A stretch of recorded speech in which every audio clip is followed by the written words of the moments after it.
Hello, hello. How's everybody doing this evening? Is everybody still hanging out, or how we looking? Give it a few minutes for the chat to fill up. Always kind of starts off slow, a little bit of a short notice, but yeah, seems to be working out pretty well. Yup. Friar Tuck, how you doing, man? How you been? Good to see you hanging out. How are things going over your way? The homestead still going well?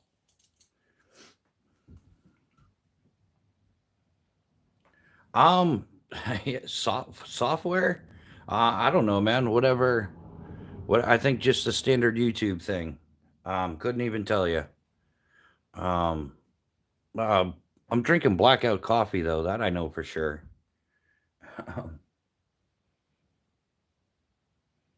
Busy, lots of haters in transition. Oh yeah, you dealing with a lot of trolls or something, or what's that?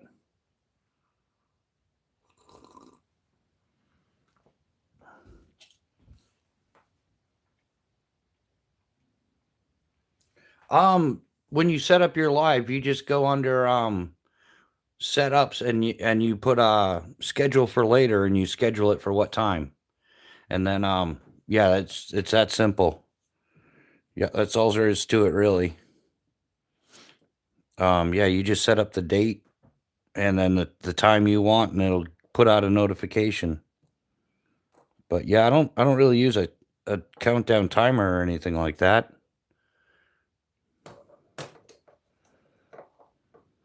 Double down on that one, why not? Yeah. Keith, how you doing, man? Welcome to the chat. Yeah, I don't know, Friar Tuck. It's whatever the YouTube thing is where you go like add where you're gonna put something in. That's all that is. Yeah, kind of hard to show you, but I can tell you about it later if you want to talk about it.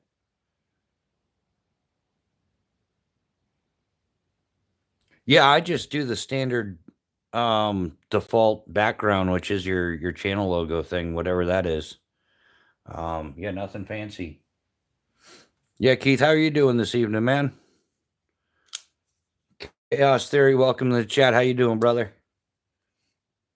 John, all the way from Ireland, welcome to the chat. How you doing this evening? Yeah, Friar Tuck, man, it's pretty simple. I mean, if I get it, and I'm a tech tard, it's pretty simple to explain. Yeah, it's just when you go to set in, you schedule the live.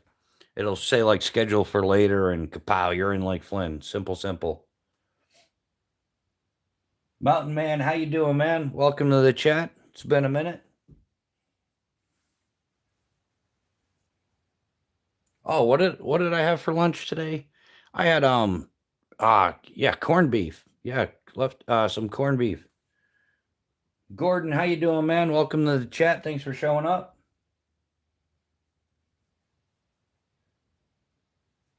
No, sorry, Tuck. I was in Weldon Carey's chat for a while.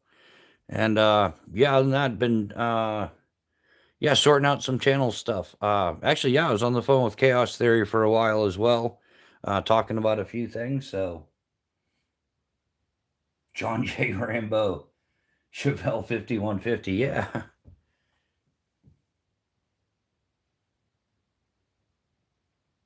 Garrett's Trains, how you doing? Welcome to the chat, man. Thanks for showing up.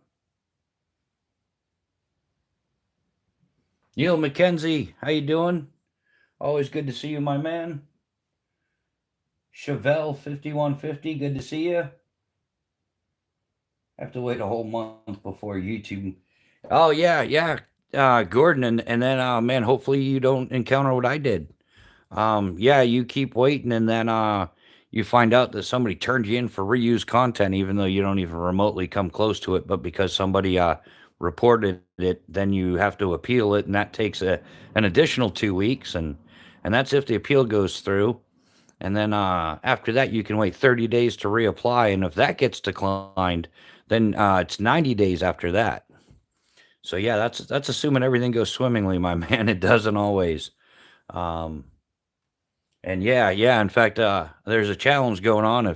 if you find 1 second of reused content on my channel, I'll give you $1 million because it doesn't exist. But because somebody reported it, they have to investigate it.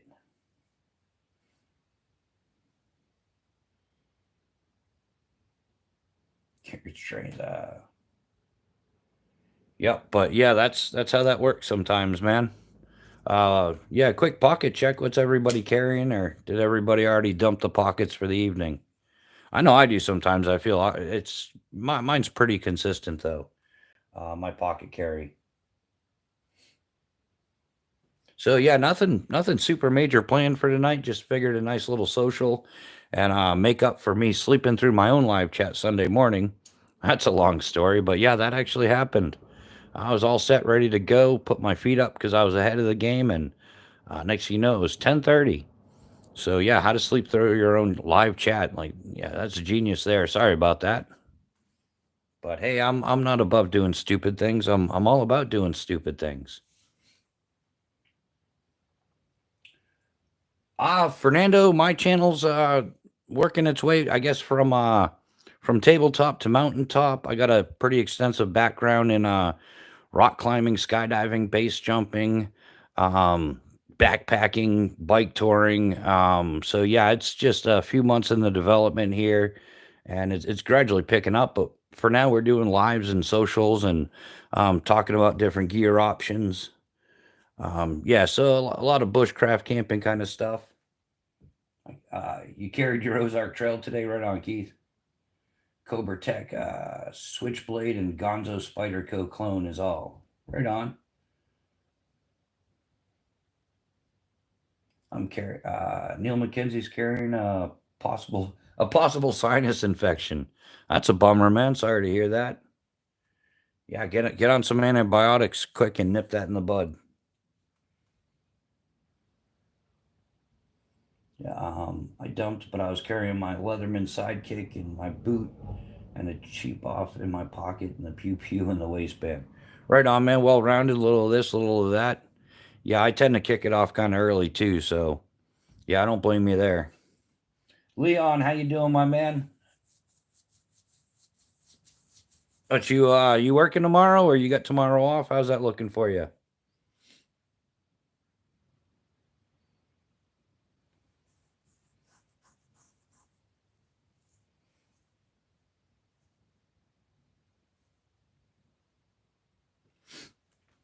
Yep, yep. Anything to do? Anything exciting over the weekend?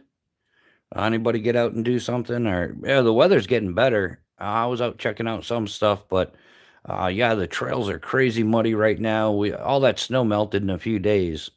So yeah, lots of mud, lots of rain. I think we got more rain on the way.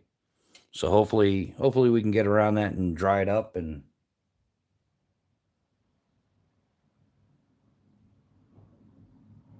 oh, right on, my man. Yeah, I got to start scheduling my lives a little bit earlier. I don't know why I got into the late night thing. It seems to work. And yeah, there's actually quite a bit of people that are up late, crazy hours, and enjoy hanging out, talking about gear and different outdoor adventures. And yeah, we talk about other stuff, aviation, whatever. And yeah, just to keep everybody updated, I sent a message to the patch guy, and he's gonna let me know tomorrow, more like a more accurate ship date or whatever when I should expect to get those patches and the troll hunting club and the troll sniper patches. So yeah, it should be getting pretty close. We're getting to the end of the estimated time frame originally quoted, so I'm hoping they're on schedule. Yeah, not overly excited. If they're gonna run late all the time, that could suck. I'm normally up to 11 my time, but I'm Eastern Standard Time as well. Yeah, I'm right up in New Hampshire. If anybody's in the area. Oh, yeah, Mrs. Bushcraft stopped in to say hello to everybody. She's still up. So, yeah, I thought she was going to sleep, honey. I guess not. She's seeing if we're burning the place down, but no, we never do that. We would never play with fire in the house. Definitely not ferrocium rods or any of that stuff. Yeah, yeah. Yeah, Ohio's still Eastern Standard Time, right? If I'm not mistaken, yeah.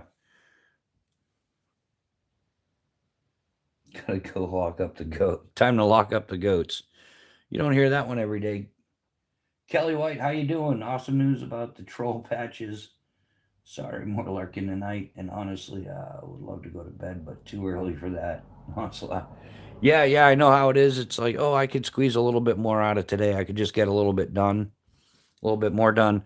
For those that didn't see them, I do have actual pictures of the patches now, not just the artwork. The actual pictures of the patches are on the Instagram page.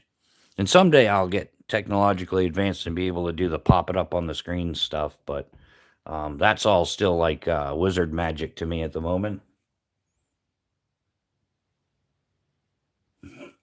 Yeah, yeah, Mountain Man. I think that's how New Hampshire is now. Like, there's no longer 4 seasons. It just goes from yeah, like stupid hot summer to stupid cold winter, and I think spring and fall are 1 week each or something. Spring or autumn depends on how you want to call it.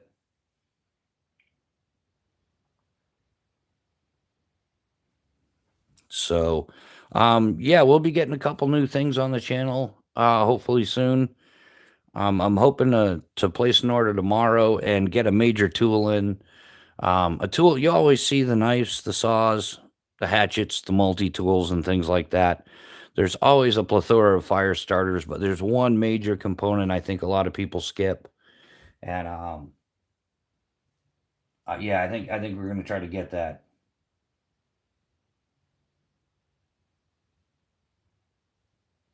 Yeah, yeah, chaos. Yeah, yeah. Florida's awesome. They participate in winter for like 1 day a year or something, and that's because it went below 50, so they call it winter. Oh, Neil, you taking off, man? Thanks for hanging out. We'll catch you on the next one.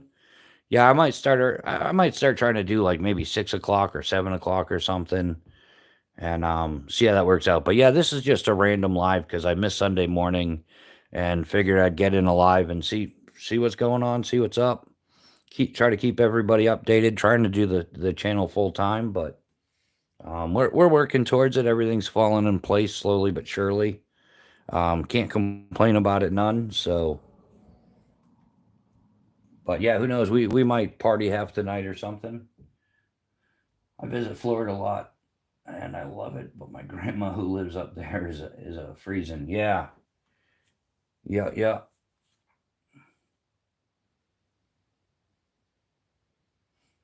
Make sure I didn't miss any chats. Yeah. So anybody pick up any new funny DC things? Any new flashlights or anything like that? Got a little bit of mail call in. Um,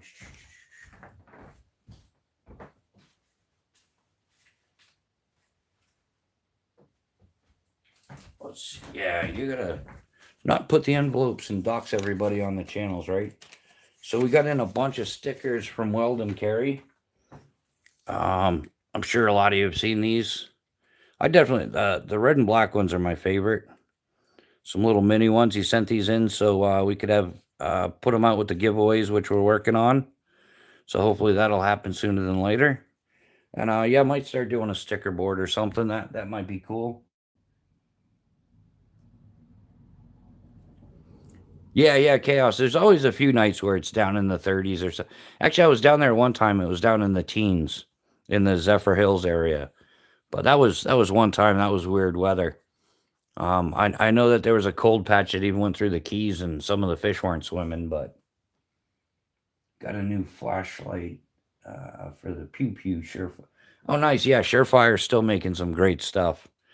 Yeah, I haven't owned any Surefires in years. I think I had a nice collection going, and somebody liked it more than I did, and I'm like, yeah, I don't think I'll be spending that much on flashlights anytime soon. One of the downsides to nomadic life that people don't tell you about is you're a target to get robbed. Like, everybody knows you're leaving in a few days or a day or two, and yeah, they do a little shopping, and yeah, that's one of the downsides to the nomadic lifestyle that you don't typically hear about.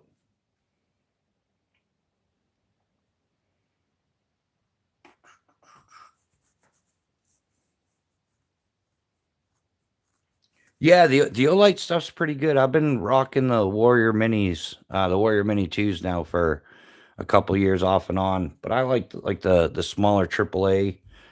Yeah, I use the Olight i3 TEOS, but I also have the Streamlight Micro Stream, the Streamlight ProTac, the actually both of them. Yeah, I've got all of them actually. Yeah, this is the i3 TEOS here by Olight, and then the Warrior Mini 2. I've been looking into Ace Beam. I got a thing for that the Terminator, what is it? The Terminator, yeah, something TM2 or XM2 or something. It's a dual head flashlight, pretty cool. Greenver, yeah, but we don't pull them out on lives. Everybody kind of knows that. Um, I guess maybe you don't, but yeah, if you pull that stuff out on a live chat, then YouTube shuts it down right away. So yeah, we don't get into that really. The weather Olight charges. Oh, the way Olight charges. Yeah, the magnetic base and everything. I've actually got. If you got more than a few Olights, yeah, I've got the whole stand thing. Kapow. Yeah, I want one of these bad boys, so you can charge up to 4 at the same time. Nice if you carry a variety of EDC or if you're doing different stuff. Yeah, I think that's definitely a cool way to go.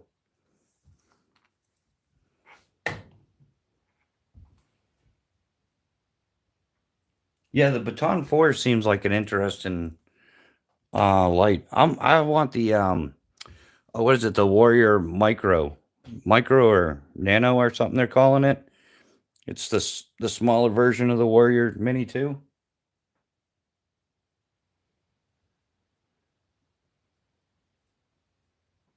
Oh yeah, thanks, Jay Kendall. Yeah, they got them. The only thing I recommend with Olight is never just buy them. Wait, they have sales all the time. It's almost foolish to pay full price for those things. In fact, I think they inflate the price a little bit, and then they have a sale, so you think you're getting a deal. But yeah, I've got I think like a diamond membership there or something. Um, yeah, I kind of purged and sold a whole ton of flashlights. I had like the Warrior Pro 3, the Warrior X, and yeah, a bunch of others. And I just ended up selling a whole bunch of them. My man's got a Springfield Echelon. Oh, you went through Optics Planet? Yeah, I would check out the Olight website, and they have like insane Christmas sales and package bundles, and you can get points and diamonds and collectibles and O coins, and yeah, they've got some awesome deals. Like I said, yeah, with the holidays and stuff, they have like a customer appreciation week, like once a year. They have like big sale. But yeah, I think Optics Planet, they're always pretty much definitely full retail at Optics Planet.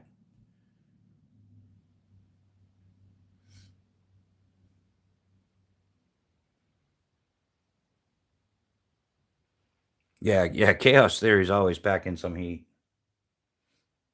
Yeah, he's got a nice little short out.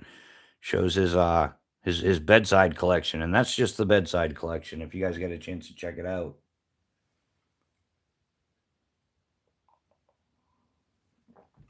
Kapow. Yeah, I think my ADC has still been the Phobos Tier 1 Mini for the most part. Right there. Sweet little yeah, you can pocket carry this no problem. It's a nice little pocket fixie, and it's yeah, it's nice on the belt too. And then for a folder is my Spyderco Sage 5 and carbon fiber.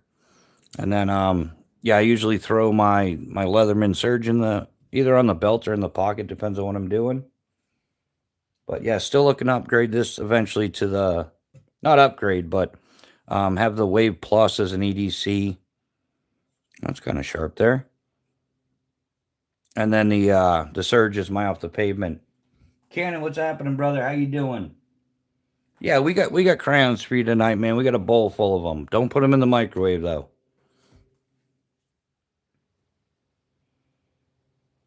How you been, Cannon? Yeah, man. I ended up. Yeah, I explained it already, but I'll tell you. I ended up total jackass move and got everything ready for my live Sunday morning early and put my feet up and man, next thing I knew it was 10:30. I did the old man nap in the chair thing and whoops, yeah, kind of slipped on that one, but my bad. Waiting on the new SOG nightshade. Right on. How come you can show knives and flashlights? Well, I don't know about the grenades for I don't know, Greenberg. Yeah, if you figure out YouTube and the inner workings of YouTube, let me know. I have no clue how they work or why they operate the way they do. And there's nothing more than hearsay behind it. But yeah, why you can't have firearms on lives, but you can have knives and stuff, I don't know. Because somebody else making the rules that doesn't really make sense. M White, yeah, I used to hunt. I'd like to get back into it. But for me to hunt, I think I would want some private property to go hunting on. My experiences hunting with on public property has not been good.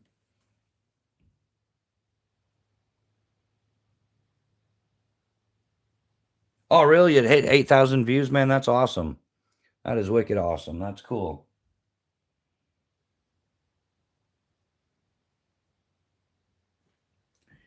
Yeah, yeah, yeah, Kodiak. But here's the thing: we're so censored, we can't say that S word. That's how under control we are. And you couldn't say words like unalived or self unalived or yeah, it's all this politically correct nonsense that if you don't comply, then YouTube just kind of shadow bans you.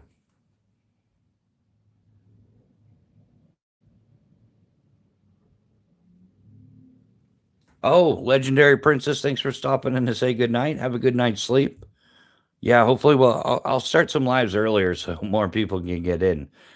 Still, I think I got on the nighttime schedule and I'm just kind of stuck to it.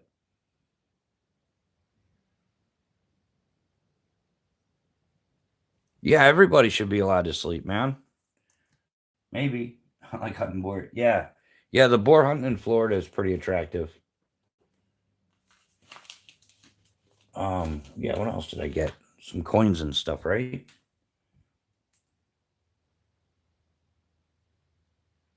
Oh, Stephen, hey, thanks, man. Yeah, I got a friend over there in England. I talk to him often. My Irish John, I call him. He wasn't here. I think he might still be in here. I'm not sure.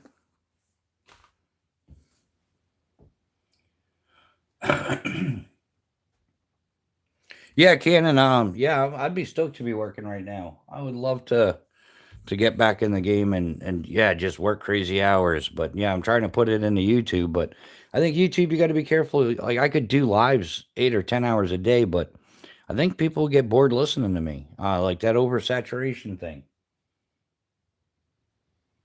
M White, I would have to say like just white-tailed deer is what my family used to hunt a lot up. We used to have land up in northern New Hampshire, up in Colebrook and stuff, but that's since been gone.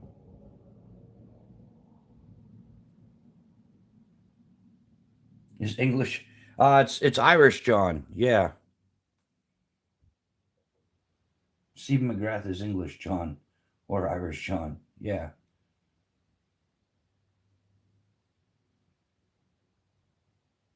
Or did I say English, John? I meant to say Irish, John. Yeah, definitely Irish. Very cool dude, though. Fun to talk to.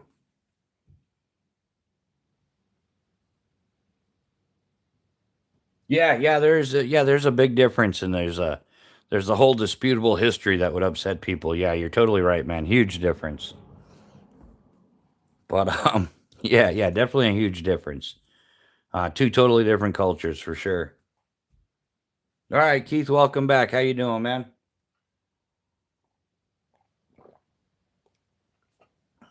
Yep, got the blackout coffee going tonight. Got a monster drink in reserve just in case this goes into overtime.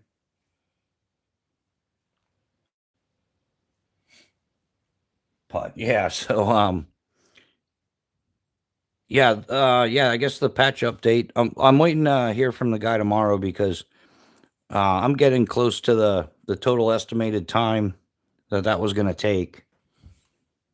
So yeah, I hope it's on time. I mean, geez, I think technically they should just about be in the mail, but I don't know. So, but I did reach out and contact them and try to get a little more information for everybody.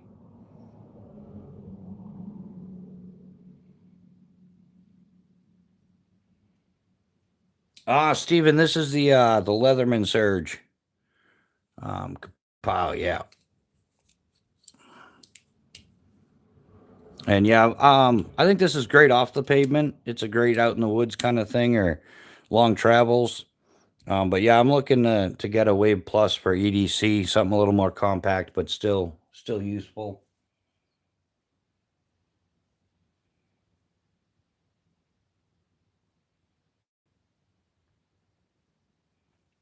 Making sure I didn't miss any of the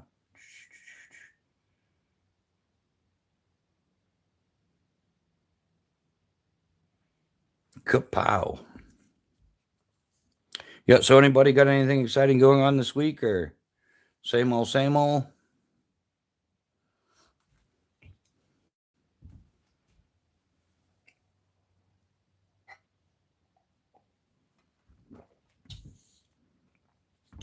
Yep. Trying to get the channel back up and going, but yeah, yeah. Red crayons the best. Yeah, everybody remembers Canon loves the red crayons. And what is it? Bando Picks prefers the green ones, I think it is. We've had a couple others. Great. We can go through an 8-pack, no problem. Yeah, just don't eat the brown crayons. That might leave a little nasty looking residue.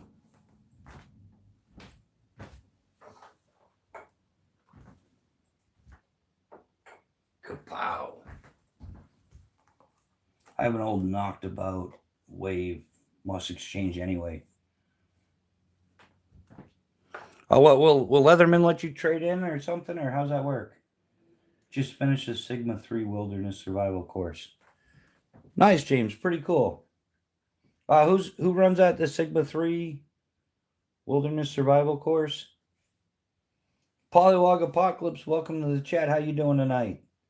Keeping busy, my man? Oh yeah, Steven, that's the Granfors Brooks wildlife hatchet out of Sweden there. Yeah, definitely high quality tool there for sure. I am looking for a full tang hatchet though. That's one of my goals is a full tang hatchet. I had one, but I think I could do better. Phobos Knives has the Tombat. I might give that thing a try. Yeah, Leatherman 25-year warranty. Yeah, you can't go wrong with that. I don't think anybody else in the multi-tool business is offering that kind of warranty. But I wasn't sure if they'd take an old beat up one and just trade it for a new one or how that works or and then does it extend it or do you just get the remainder of the 25? Either way, it's still a good deal. I would yeah, that's why I get Leatherman. I'd rather buy one quality tool than own a table full of clunkers. I'm busy to get a new budget folder by True. Nice, yeah, nice little pocket banger. That's cool.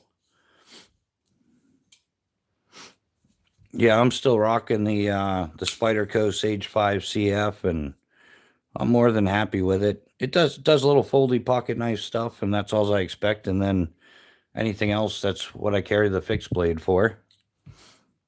And if that can't handle it, then the multi tool comes into play. Rhea, how you doing? Yeah, I saw you over at Welding Carries. How you doing tonight? Cindy Nemers. Well, happy birthday, Cindy. Did you do anything to celebrate your birthday today or go out for dinner with some friends, family?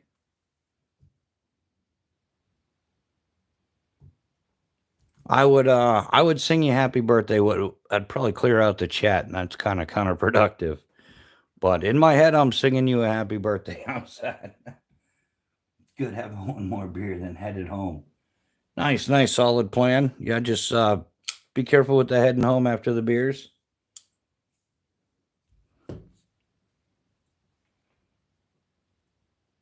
How much for the Granford's beautifully balanced break a blade on or any part? No exchange. Yeah.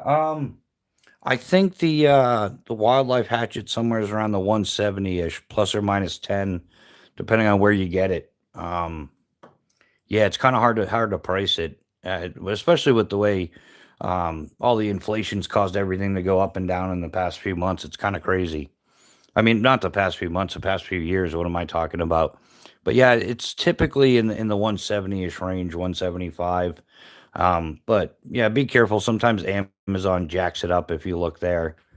I usually carry a Northwest Trail budget tonneau folder, but it's a heavy boy meant for getting out.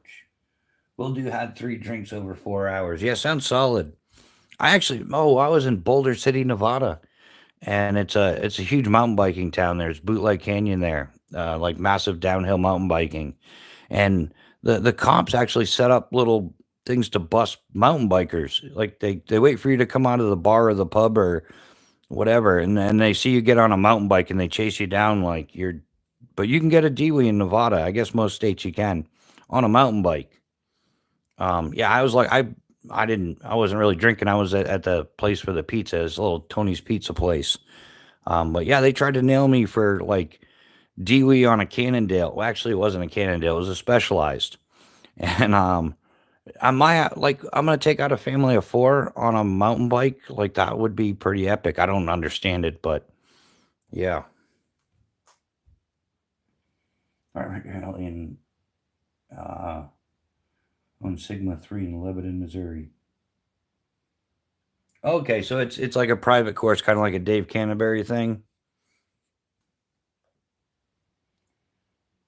Cindy Nemmers, you're my favorite YouTuber. Okay. Um, that's a little odd, but yeah, thanks, I guess. Still new to this. I actually suck at it. Um, all my subscribers will tell you I'm winging it. This is amateur hour, but I'm learning stuff. I'm trying to learn as quick as I can.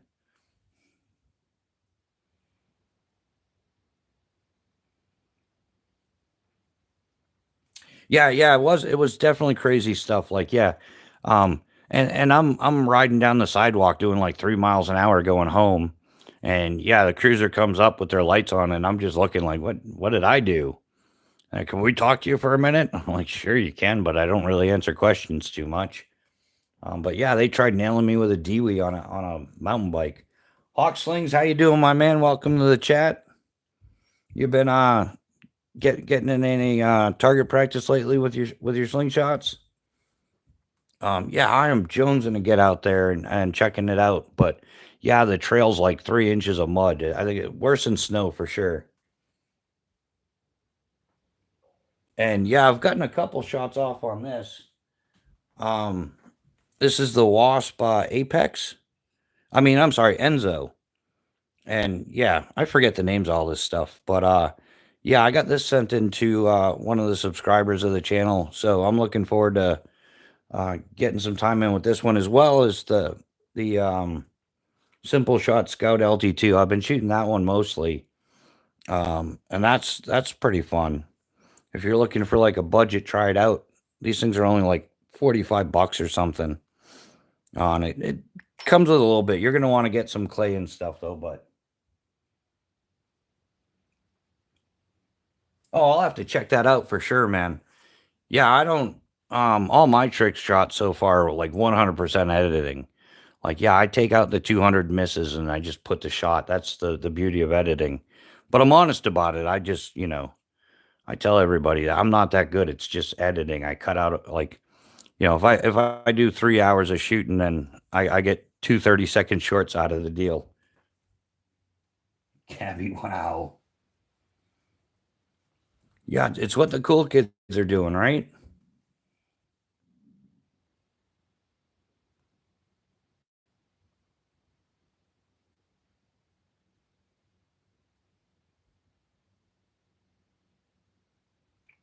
Yeah, Polywog, I try to keep it simple. I just answer what it is, do what I do.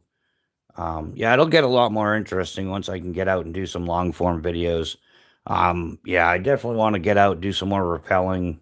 camping, just whatever comes to mind. I've never really had a plan. I just go with the flow, and it seems to work out good for me.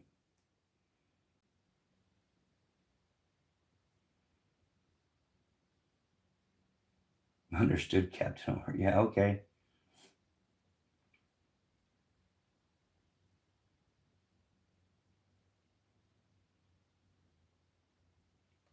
Yeah, yeah, Polywog. There's some awesome deals out there on slingshots. Like it's not all that. It's like the pocket version of archery in my head, and I think that's why I enjoy it. But I'm gonna get more into archery stuff as well as the channel grows and gets bigger. Um, I've got I've got every tool, a bow press, everything you need for like compound bow archery, um, recurve stuff, and yeah, even a crossbow. I don't have a crossbow. No, someday I'm gonna own a crossbow. But yeah, I'll get out doing some compound bow shooting. I want to do some traditional recurve archery. I've been looking at some bows and stuff, so when the channel gets a little bigger, I can do that.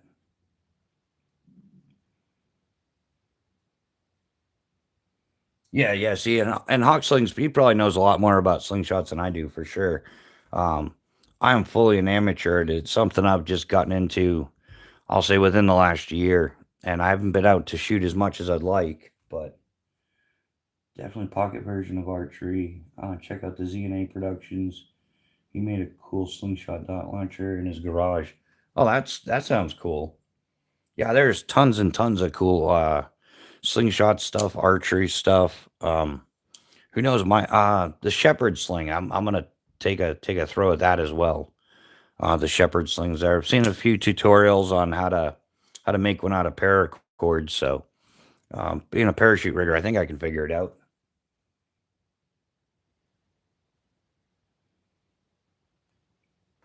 Yeah, yeah, polywog. You'll find um yeah, like everything else in the world, depends on who your friends are and what they got going on, depends on what they recommend. It was the same in skydiving, like East Coast skydivers tend to use like Sunpath products and UPT, and like West Coast skydivers use like this Mirage systems, harness container system. So Peter, how you doing? Welcome to the chat. I think that's your first time here.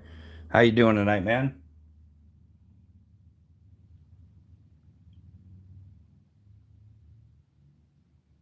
Oh, but yeah, yeah, Rhea, man, I don't think it's a money thing. I don't think it's a cheap slingshot or an expensive slingshot. It's the skill of the person holding it for sure. And yeah, some of these guys that are really good, they'll carve their own. They'll take a traditional Y fork branch, cut it down, sand it down, bling it out, and yeah, they're snipers with just a tree branch. So yeah, it's not all about the equipment. It's all about the skills, really. I mean, yeah, the equipment plays into it for sure to some degree, but yeah, once you've got the talent, you've got the talent. Yeah, I think it's the same with like shooting pews or archery. It's yeah, it's not always the equipment. Peter Vlad, if pretty self-explanatory. What it's outdoor camping, bushcrafting stuff. Yeah, it's a hatchet, a knife, a saw, a multi-tool, some cordage, some fire starting stuff.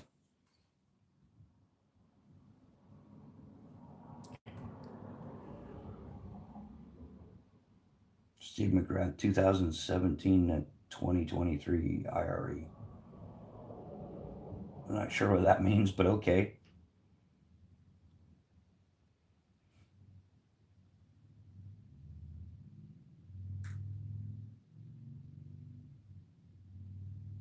Yeah, yeah, I guess you could say camping tools, bushcraft tools, whatever label you want to market it with. That's I'm okay with it. Um, how long has it been since I jumped? Man, it's been a little over five years now. Brown Sugar, how you doing? Welcome to the chat. Yeah, yeah, it's actually been like 5 years since I've jumped now. It's kind of weird, but yeah. Weldon Carey, how you doing, man? Good to see you here.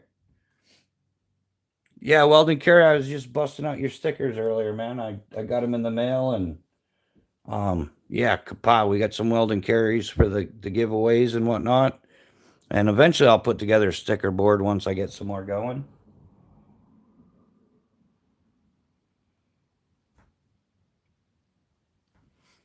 But yeah, and I'm looking into having some stickers made as well. I'm keeping everybody's address, so when I get some stickers in, I'll just auto ship them to you. I'll let you know in a chat or something that, hey, stickers are on the way, my man. But we're looking into a couple different designs, staying along the original, what I've got for logos and stuff. But yeah, I'm still sorting. I'm waiting for the Troll Hunting Club and the Troll Sniper patches. And if you haven't seen those, they're up on my Instagram. There's some pictures of the proofs on there. Peter, how do people jump out of an airplane? Way too complicated right now to get into. It's not a 5 minute explanation. It depends on what you. It's simple. The pilot puts you on jump run. You open the door and you jump out. Unless you a sissy, then you grab the door and you white knuckle it and you're, oh no, help me. And it's like, no, push him because he paid. Like, I want to make sure you get your money's worth. But as far as going into full detailed instruction of how to jump out of an airplane, not really the time and the place for it, my man. But yeah, if you want to like hire me for 120 an hour, get shoot me an email. But oh, cool. I want to do this someday. Nice, thanks. Yeah, yeah. Just go to dropzone.com, look up drop zone finder, and it'll tell you what the closest drop zone is to you, and you can call them up, and they all get paid good money to answer those questions. So, Kayla Walton, how you doing? Welcome to the chat. Martello, good seeing you again, my man. Um, yeah, I'll do a table rundown at some point for sure.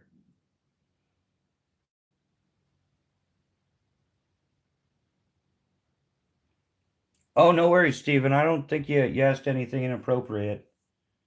Not even close, my man.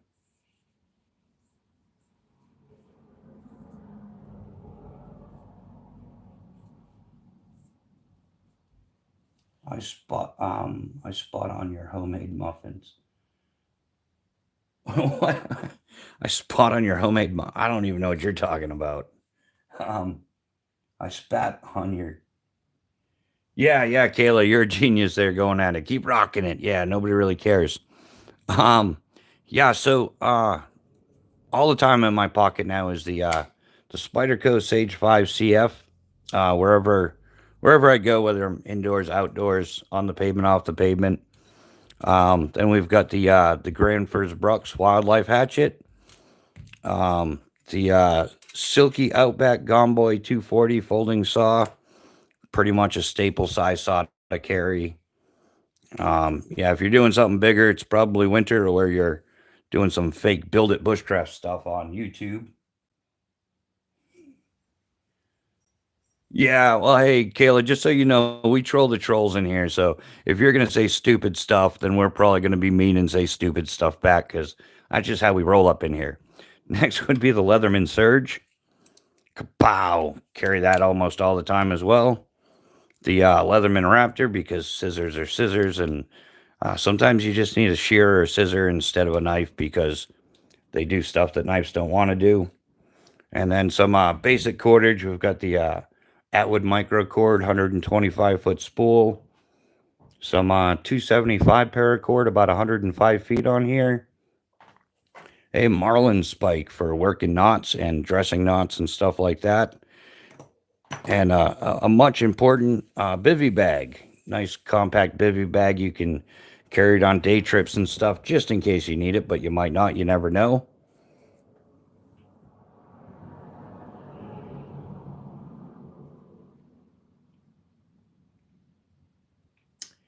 Yeah, yeah.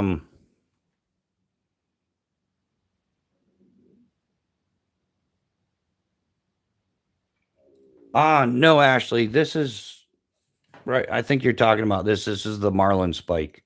It's for dressing knots and stuff. I'm not sure where you see a window breaker or something like that, but Oh, okay. I answered the not thing. All right. Yeah, cool. Marlins, it's one of those tools. If you don't know about it, it doesn't exist. But once you know it and you learn how to use a Marlin spike, then it definitely makes all the difference in the world. So, um, yeah, I learned about it when I was apprenticing as a parachute rigger, and I wonder how I've lived without one, before that.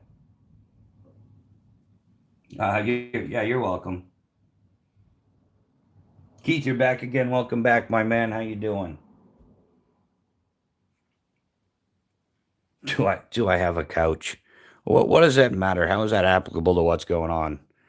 Did one of the YouTube cult people send you in here to mess with me? Because I get a lot of that.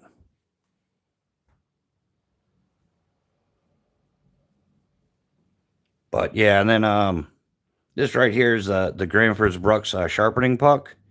I like it over all the other ones. It's got a silicone cover and it's a dual grit. And the silicone cover stays on perfect, so you can use it, keep your fingers out of the way of your hatch or your axe. You could also sharpen your knife or something on it in a pickle if you had to.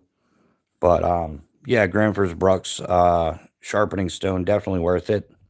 And then I've got the Scout LT2 slingshot, which I'm working on. My ideal goal with that is going to be small game hunting, rabbits, squirrels, things like that.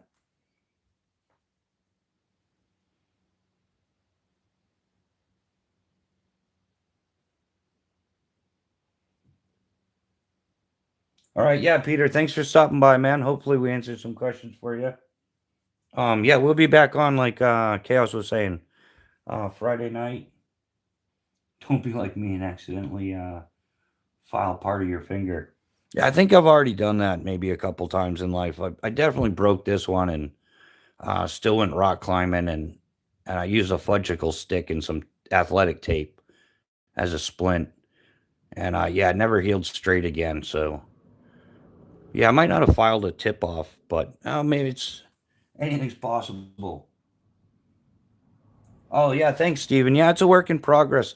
And I've got another major tool that nobody in the outdoor bushcraft community covers too much. And hopefully, maybe not this Friday, but I'm hoping next Friday we'll have that in. And yeah, we'll have some new tools to discuss. And I've covered a lot of the common stuff, and getting into some of the uncommon stuff is going to be fun.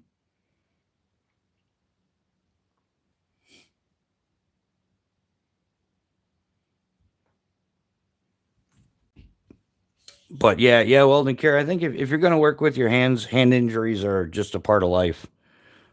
Just extremely common.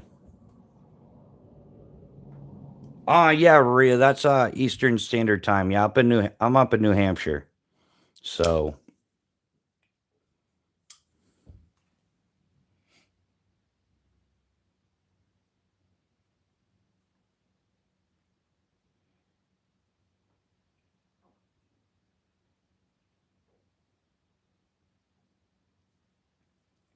hope you have a great few days, everyone. Yeah, right on. Yeah, Steven, thanks for swinging in, man. We definitely appreciate it. I get minor cuts and road rash stuff all the time. Cool. And yeah, Rhea, how do you get road rash all the time? Are you cycling or motorcycles or yeah, road rash is yeah, I don't enjoy road rash. User one, how you doing? Oh well, welcome, man. It's an odd way to start a conversation, but yeah, we're cool with that. We got quite a few better veterans that come in here.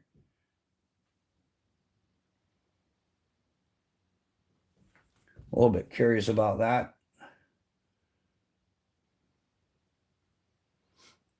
So where'd you serve, user one? What's your MOS, my man?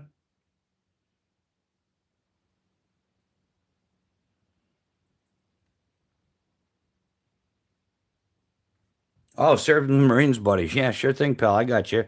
We got a couple Marines that come through here. We love the Jarhead clan. Big fans of the Jarheads.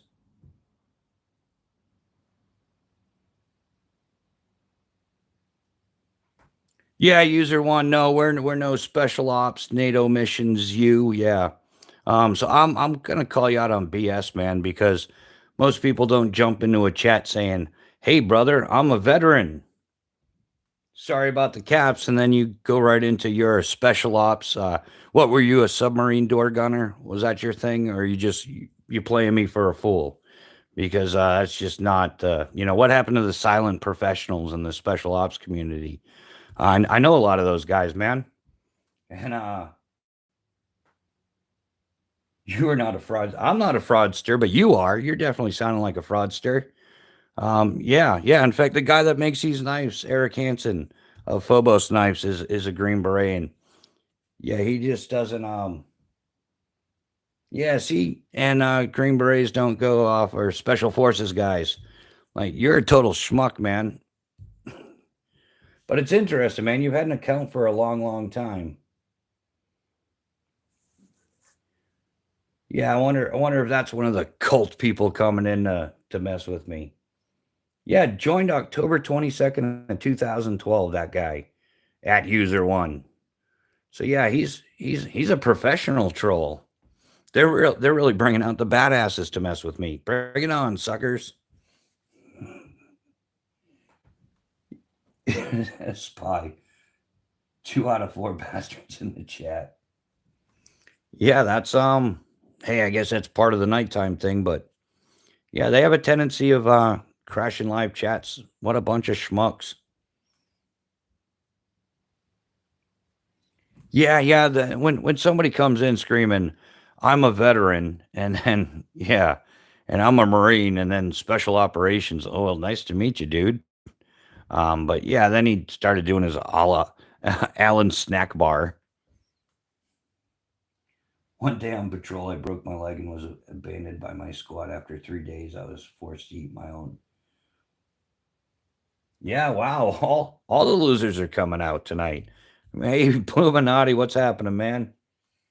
User one owns a black bag over the head. Yeah, exactly. Yeah, and the guy right above you there, what's his name? Yeah, he's a real winner too. John Proctor. It's a real story, man. I'm sure. Well, thanks for sharing it there, knucklehead. What possessed you to come in here and just drop that out of nowhere? Like, how do you start a conversation like that? Like, yeah, it's what an asshat. It's a true story, man. Wow, for everything else, there's MasterCard, right? My wife left me. I can see why she left you, man. You're not a very desirable person. You're a total asshat, and I don't blame her for leaving you. That's just part. I guess that's how the world works, my man. Yeah, so you're angry and bitter inside, and you go around the live chats, and you make a fool out of yourself, and therefore making sure that you stay single and probably haven't been laid in years. I don't know, based on your pent up. Like, this is your idea of a good time, man. What a loser! And you don't even get like the proper spelling. You get some modern turd version of Luza. Like, you're a loser.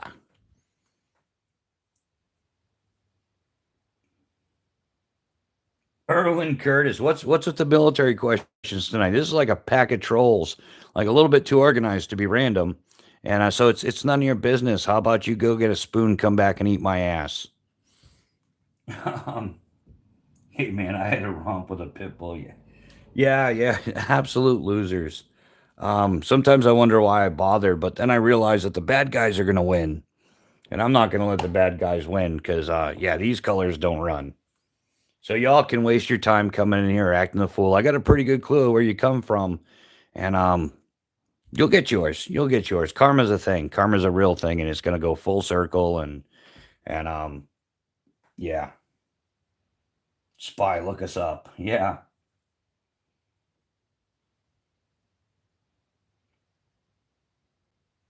yeah, and that's why you do it with all caps, and all the other guys come in here talking about how they're in the Marine Corps and Special Forces, and yeah.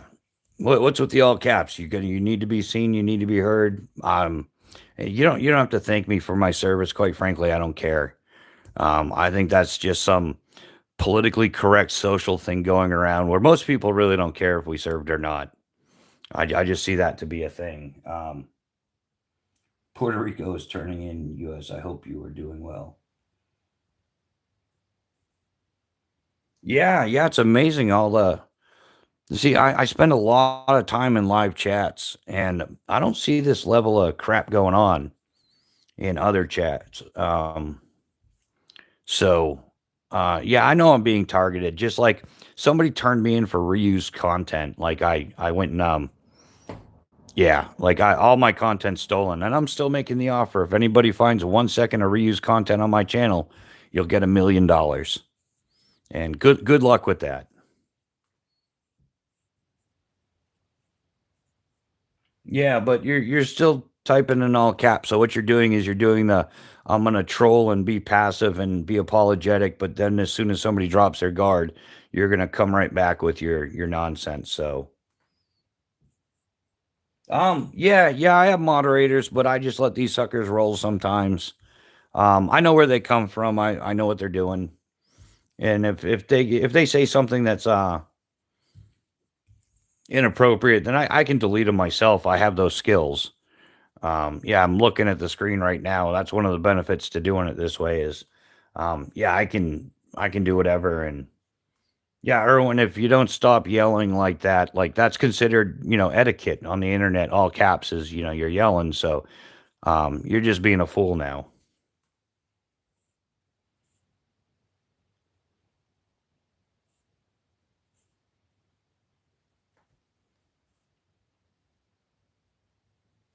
Yeah, yeah, and yeah, we're well disciplined here. We can tolerate their nonsense because, yeah, I just don't really care.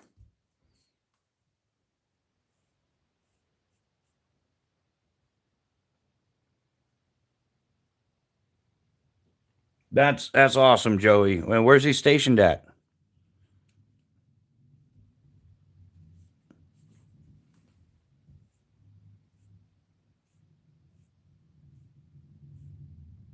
Brown Sugar, how you doing? Welcome to the chat. Yeah, we're getting trolled heavy tonight, so I don't know. We'll see how long. No, I think I'm just gonna carry it on and on and on, and who knows? Maybe I'll be on here till the sun comes up. Because what's going on is there's certain nefarious people that want to run me out because they disagree with my opinions, or they're not happy with the way I do things, or they're just jealous little bitches, and that's just the way life is. So yeah, rather than just being like, oh, I'm gonna end my live and blah blah blah. I'm just gonna roll with it. I'll stay on here all night if I have to. I don't care, and I can do it. I'm not worried about it. Erwin Curtis.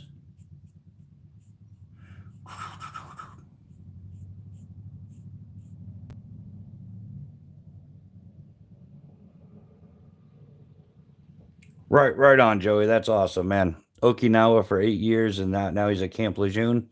Yeah, I've cycled through there a whole bunch of times. Pretty cool place. Going to watch Will and Grace reruns. Anything is better than this shit. Yeah, John Stewart, go watch that. And yeah, if it's better than this shit, then take off, take a hike, man. Don't let the door hit you in the ass on the way out. It's been real, it's been fun, but it hasn't been real fun. You're a chud, you don't belong here anyhow. So skadoodle there, little Sally Pants. January 6th starter pack. Wow, man, this is like a nonstop moronathon. Like you're what a turd nugget.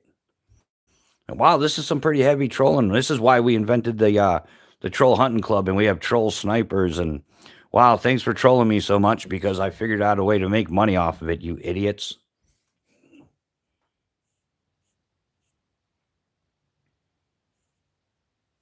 Zach does packs. Howdy from Texas.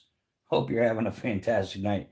Yeah, it's definitely fantastic. The troll hunting is good. So if you like giving the verbal pimp slap to trolls, man, you're in the right place. Cat, what just happened? Oh, we just had a moronathon of trolls come through here. So, yeah, we troll sniped them. We verbally pimp slapped them, and we sent them packing in all their shame and glory in there. Yeah, that's what we're doing. Ness is the experience from burning statues. No, LC, I still haven't gotten monetized. Still waiting on it because hey, trolls are gonna troll, and yeah, it is what it is. Here looks great. I see a lot of great necessities. What are the two things to the left of the flag? Though these are just Exotech lighter cases, Exotech fire sleeves, and yeah, just a big lighter goes in there, but it keeps it waterproof, keeps it buoyant, and yeah, great way to store your bic. But yeah, it's just two different color versions or something.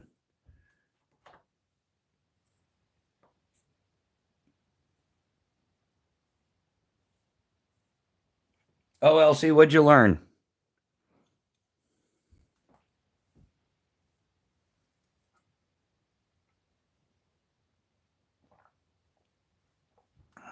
Or did you learn who did it?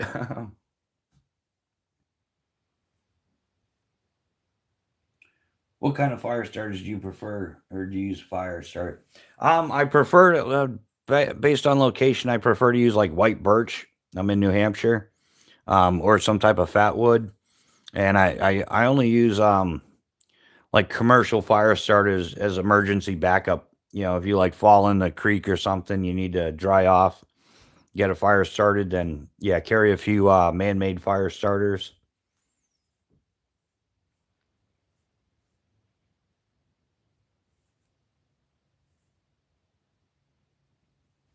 Yeah, spy. I'm not sure who you're referring to, but kind of a little bit confused about that, but it is what it is.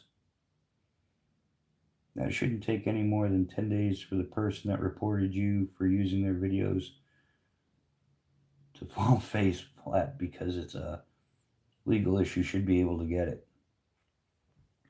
Yeah, yeah, I don't, but YouTube won't tell you who it was because, yeah, they wouldn't have to worry about a legal issue at that point. They'd have to worry about other issues.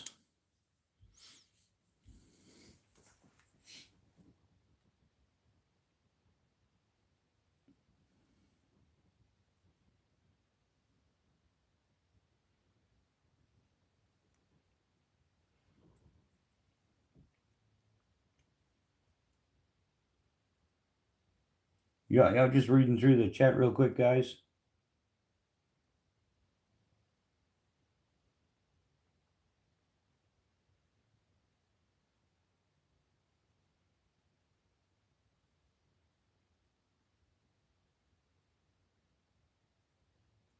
Yeah. Piggybacking's not always a popular thing with the sheaths, but yeah, to each their own, man. You carry what you want, whatever. I don't have that debate with people. Like, yeah, everybody has their own preference, man. Whatever makes you happy. This is just how I roll, and maybe somebody likes it. I don't know.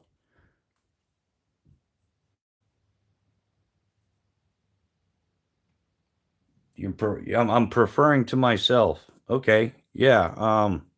Don't know much about that, but okay.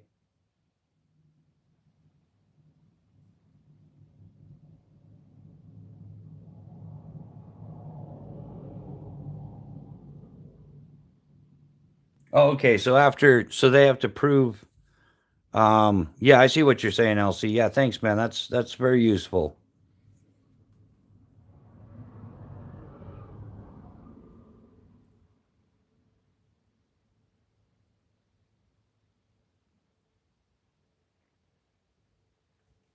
Yeah. I mean, yeah, everybody's got their preferences, and yeah, it's amazing if you put your preference on YouTube, the trolls come out and yeah, it just weirds me out, man.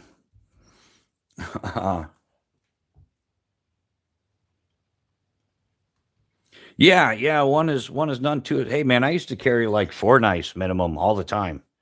Yeah, 24/7, 365. I carried the Spartan Blades, Horkos, Frike, and Enyo, and the Palas button lock folder, and a multi tool, and that was in my bag 24/7, 365, and it worked out handy. Um, And yeah, as a professional parachute rigger, yeah, two is one, one is none. If you're not doing well, yeah, if you're base jumping, you're using one. But according to the federal aviation regulations, all intentional parachute jumps from an aircraft have to be done with an auxiliary and a primary parachute, with the auxiliary parachute being packed by a um, properly certificated and rated parachute rigger. And that's intentional jumps. A pilot rig only requires one because it's just an emergency parachute. It's at no time will they intentionally use it. So I just carry myself a good fixed blade and a micro tool set myself. Never know when you'll need a knife and or a screwdriver. Yeah, and that's where the Leatherman fits in. But yeah, I mountain biked everywhere, so carrying a couple extra tools and things like that was handy.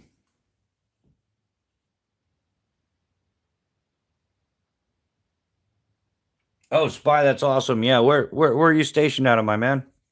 I don't know. I was never in the Marine Corps, so but we know a few guys that are Marines that come through here. Our man Cannon's pretty regular here, and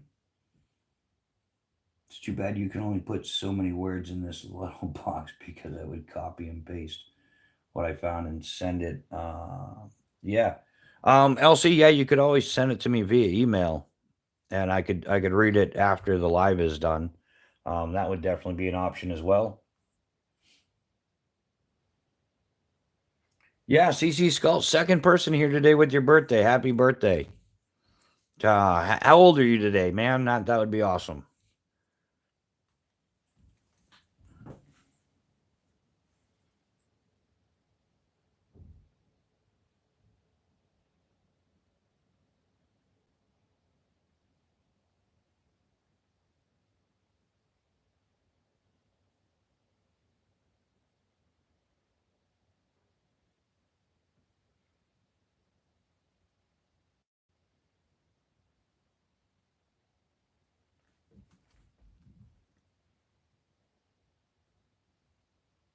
So that's a good example of frequently used. No,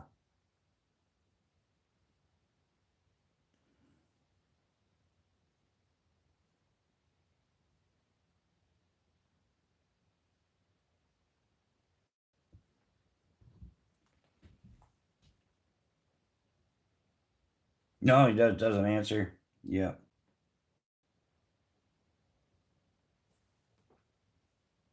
Yeah, I'll see. Got some plans got a lot of plans coming up. Whether or not they come to fruition though is we'll see what happens. But yeah, trying the best I can to continue putting this channel together, even though I got derailed by some ass hats. And yeah, the weather's getting better, so trying to find some spots where I can do some camping, do some slingshotting, do some archery, do some mountain biking, and try to make some quality content out of it, so people that are interested might pick up from it. Virginia Bushcrafter, how you doing, man? Welcome to the chat. It's been a minute. How's life been treating you, my man?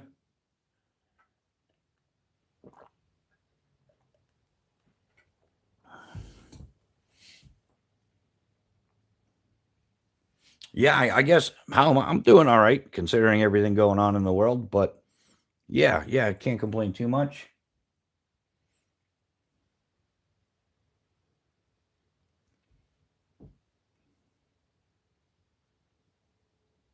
Yeah, Jason Brown, why are you not a big fan of the Atwood products? Or yeah, you can host in Florida. Where in Florida? I know Florida pretty well.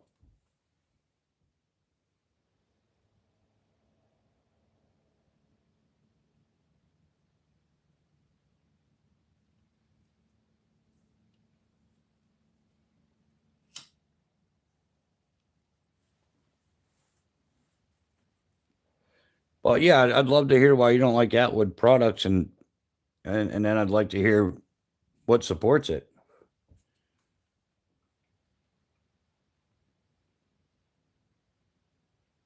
Oh, now we got Joey the Roach in here.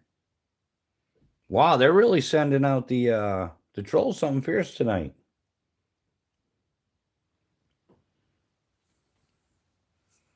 Let's see, Joey the Roach. Joined July 20th, 2018. That's all as we get out of that one.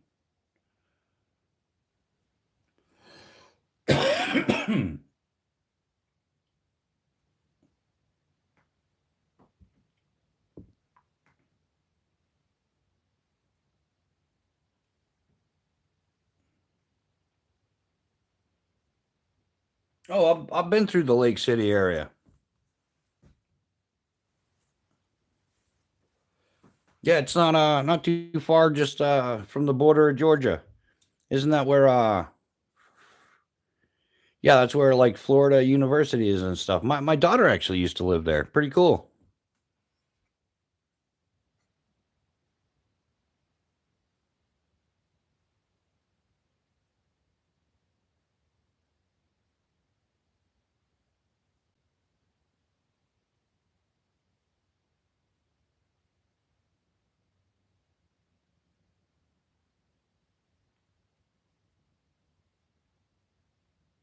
Joined late, heard the one is none and two is one. I'm an advocate of that. Yeah, yeah, two is one, one is none.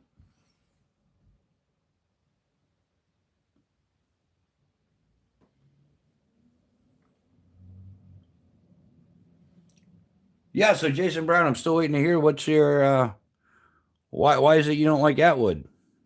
I'm just curious about it, and because yeah, you made some weird comments too. Yeah, you are the best. I don't know. That's kind of a weird thing to say to somebody, and I'm pretty sure it's like your first time here, but wow, yeah, the alternate accounts are coming out something fierce tonight. This is great though. Good training for this for the troll snipers, and yeah, works out good for me too. I think.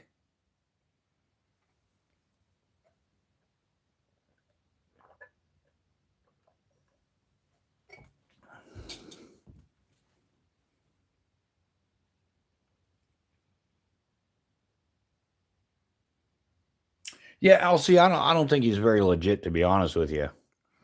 I mean, chaos theory is legit, but I think this Jason Brown, he's just one of those alt account trolls or something.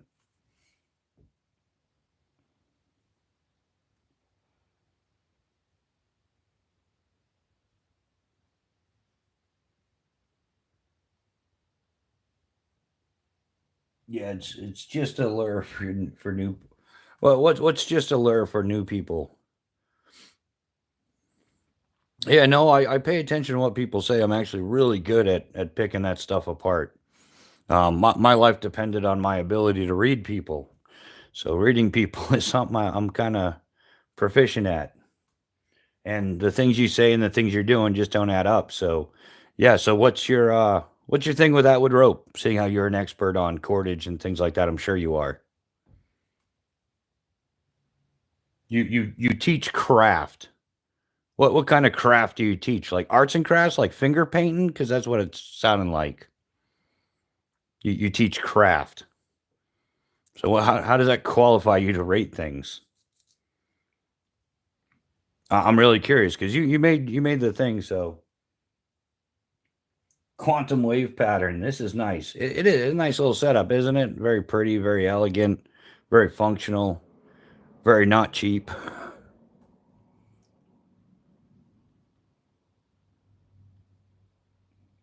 No, he didn't even say bushcraft. He said he taught craft, like witchcraft, arts and crafts. You teach crafts. Toodles, you're back. Welcome back. How are you this fine evening?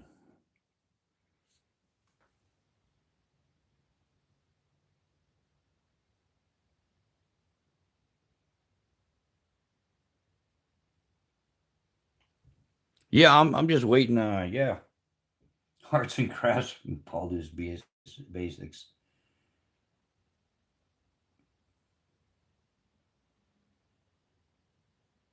Yeah, I think that's what it mostly boils down to, right? Little arts and crafts in the Great Woods.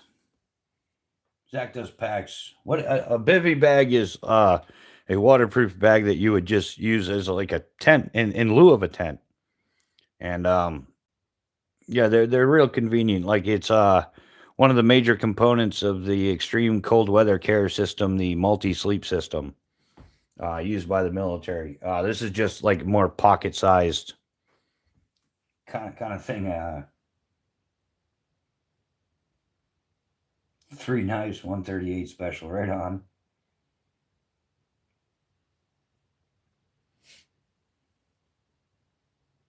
Actually, I do like the 38 special. I used to have a little Taurus M85 38 special. Nice little compact, nice light carry.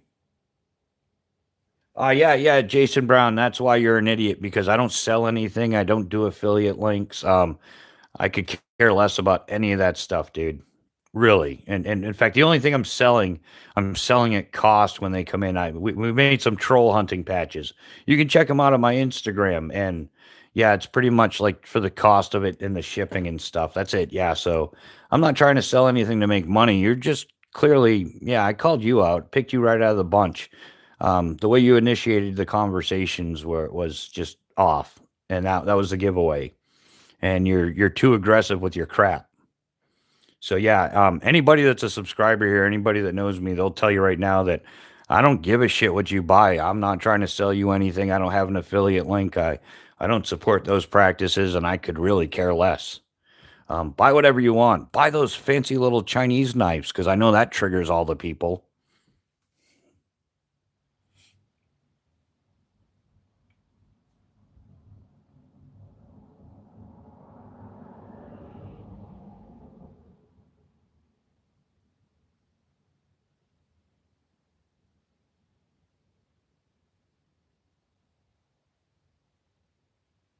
Yeah, that's awesome, Zach. Yeah, I don't know why you're going off on a tangent on firearms so much. Yeah, I think that's something I'm gonna start nipping in the bud here because I'm not sure how YouTube reacts to it. But yeah, I don't know, my man.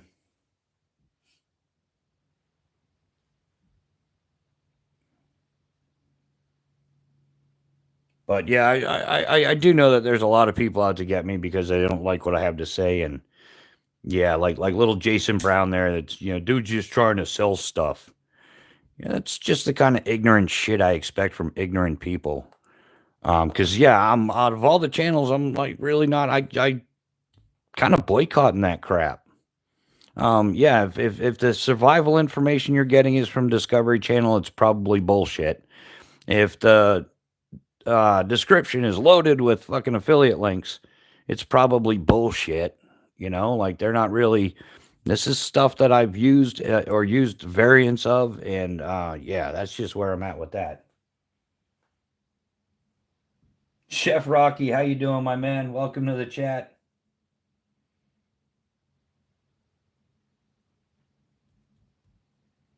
Yeah, we're just getting trolled to holy hell tonight. And it's not accidental. I mean, I was in a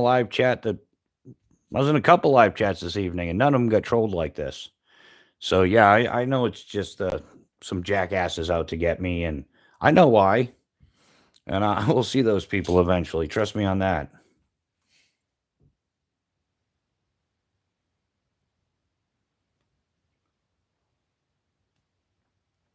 So Chef Rocky, man, how you doing today? What'd you pocket carry today?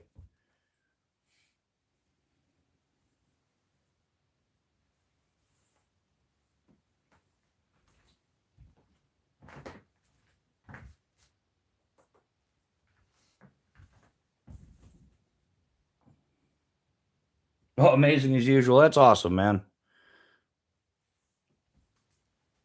That's sweet. Yeah, I'm working back towards that.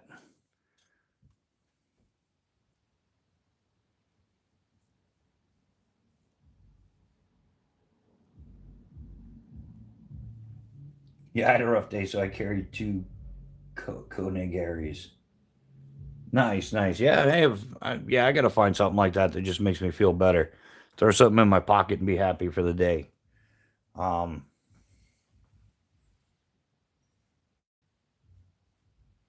yeah, it's good for the health and good for the budget too. Yeah, right on. Good call, LC.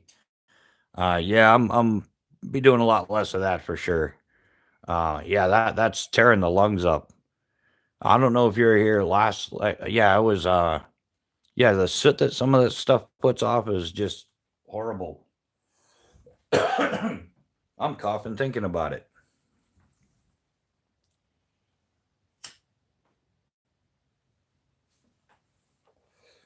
But yeah, I'm gonna have to get, I don't know, maybe try some beeswax candles or something. Maybe that's better. But those oh, what are they? The little wet fire tinders? Those things put off some crazy soot. I don't know what they make them out of, but basically it burns into black soot. Yeah, ridiculous amounts of soot off of that.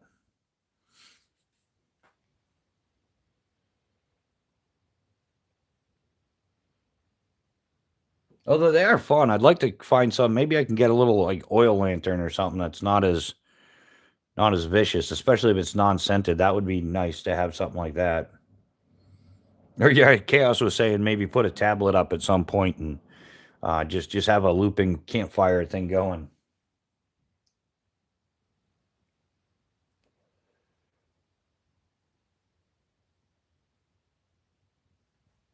Oh yeah, yeah, Rhea. Yeah, it was just those little wet fire tinders, and I cleaned it obviously, but it like in like 30 seconds it coated the entire bottom of my coffee mug. It was solid black soot, like a layer of it. You could scratch words into it. Oh yeah, yeah, real. I'll have to check. I don't have Netflix though. I would have to get Netflix. I'm sure there's got to be some simple like screensaver or something I could download. Or yeah, something that, well, I don't know. Then you got to worry about copyright issues. Um, YouTube's pretty.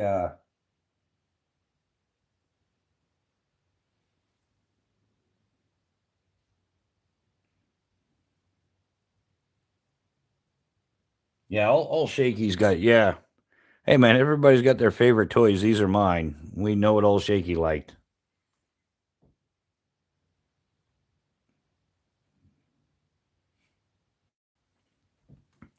Yeah, yeah, but that's the I'll never do that. I will never touch a second of anybody else's video from anything because I've already been accused of that. Like, and I just I think I can be creative and original on my own. I've really got to not do that.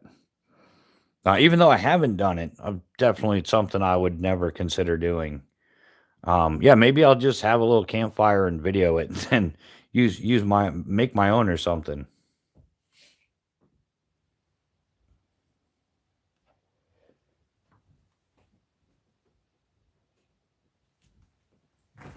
But yeah,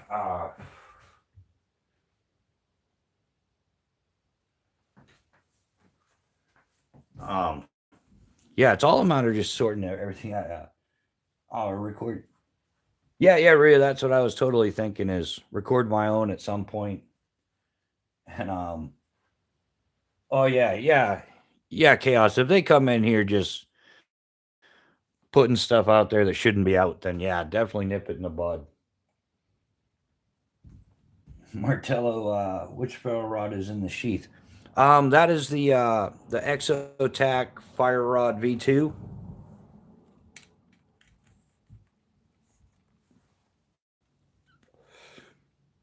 Um, yeah, I actually prefer if you're really looking for a beast of a fire rod.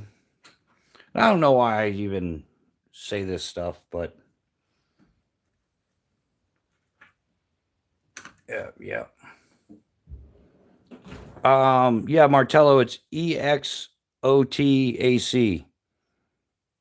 And this is the half-inch version. It's got like 18 inches of 1-inch tape, and it's got a capsule in the end, and that unscrews. You can one-hand it if you're a champ. Um, and it's got like a few of the fire tabs in there. You could put cotton balls, whatever you want. But yeah, yeah, buyer beware when it comes to Exotac.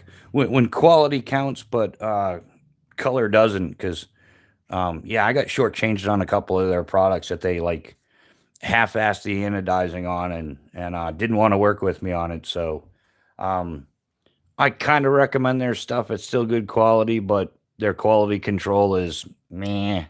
Could be better.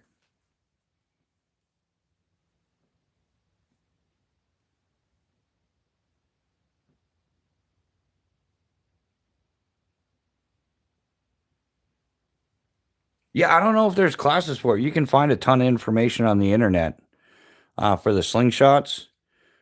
But yeah, and if you really want to buy once, cry once, I would get the pro version. It's milled out aluminum instead of like whatever thermofoil. I don't know if it's injection molded or whatever, but yeah, this one here is kind of plasticky. So but they do have like a pro version that's all aluminum. I would get that one for sure. In fact, I like this one so much. I'm gonna end up upgrading to the pro version at some point. Definitely in the plans.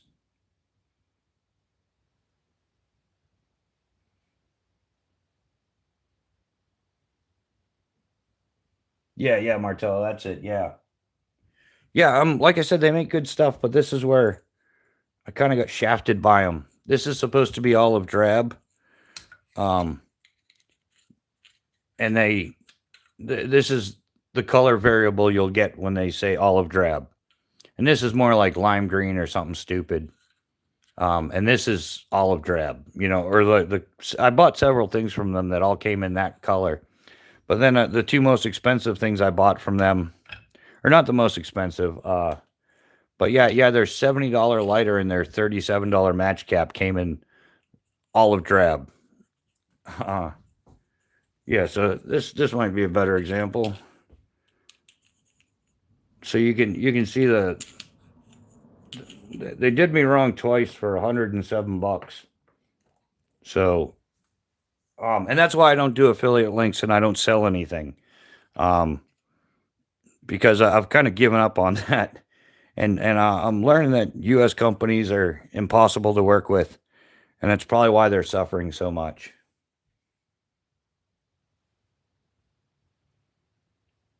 MR13, I don't have any. I don't play that game. I don't know, man. There's plenty of knife channels out there you could look up, and that's all they do is folding knives, and they can tell you all about them. Um, this is the one I have. But yeah, the only recommendation I was given, find something made in the USA. That's the only real recommendation I have on that is stop buying all the Chinese trinkets. Phone is at 30%. All right, Rhea, thanks. Yeah, hopefully you made it home safe and we'll catch you around soon, hopefully. Yeah, I've been shopping for USA made pants and they all suck. Yeah, it's kind of rough, man. There's some good US companies out there, and there's some US companies that play on the US made thing and they're not turning out quality. And unfortunately, when you try to handle it, um, yeah, customer service needs some.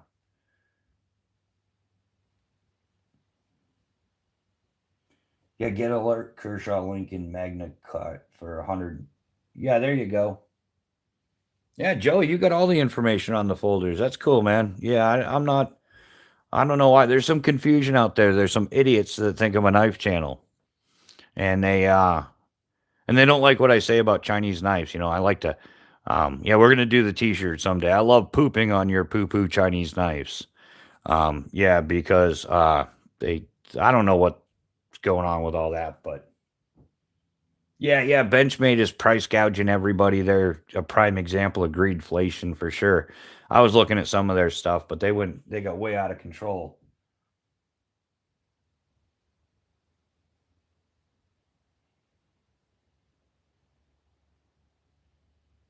But yeah, there's a lot of confusion going around. People think I'm a knife channel, and there's some people upset about my opinion on knives, and I got no interest going down that road. Just bought another Benchmade today. Yeah, money, money, money. Yeah, that's like they're kind of turning into a Gucci brand. Yeah,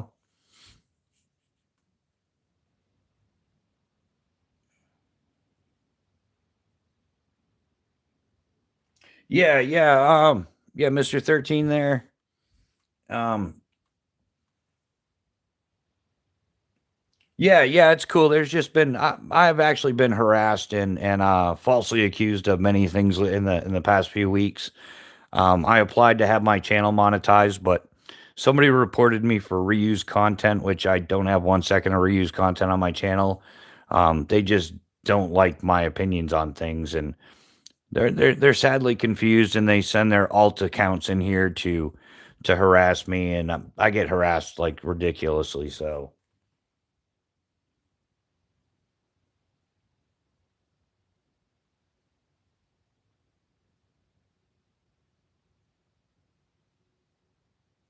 LC, you didn't hear, man? Don't worry about it. Like, don't sweat it 1 second, man, because I missed Sunday as well.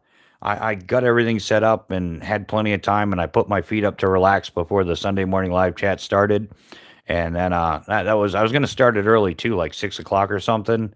And I ended up falling asleep and not waking up till 10:30. So I'm the dumbass that slept through my own live chat Sunday morning. So yeah, no worries at all, LC. These things happen, man. I completely understand, bro.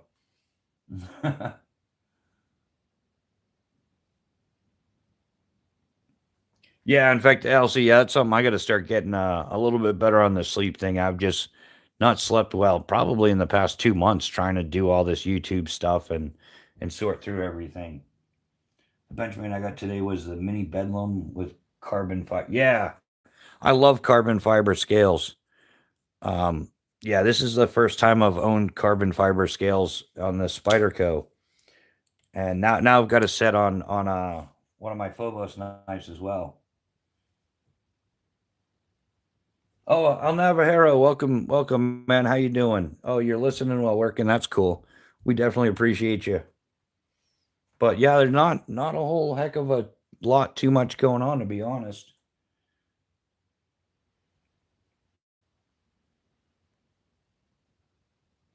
Oh yeah, yeah. McCart is. I like stuff, anything with a good texture to it.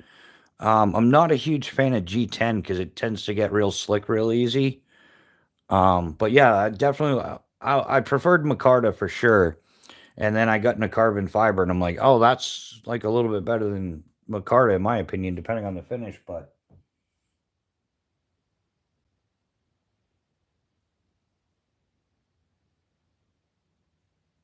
But yeah, yeah, that's the way it goes, I guess. Yeah. Yeah, so like I was saying, yeah, I had my channel falsely reported, and I'm still sorting through that. And yeah, I get trolled an oddly high amount, and it just I understand why now. I've caught people doing their alternate account thing, like, "Hey, it's me, so and so," and like, "Yeah, yeah, I saw that. I guess you didn't know I was in that live, but it's okay. I know that people play their alt accounts and they come in and do whatever. It's not a secret anymore." But I do thank them for the watch hours. Definitely appreciated.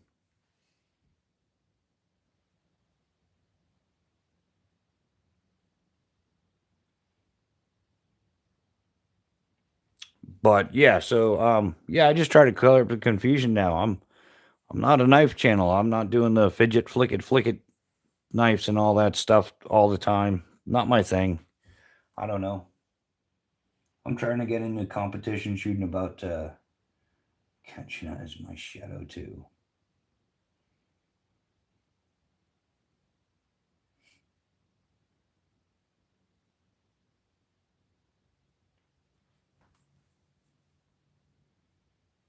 Cajun gun works. Yeah, I don't think I've heard of them too much.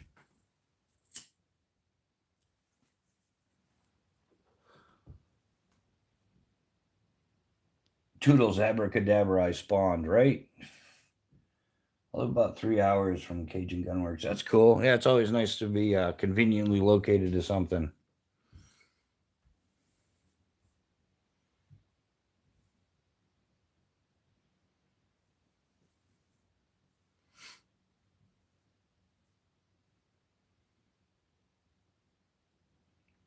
February 20th, 2025.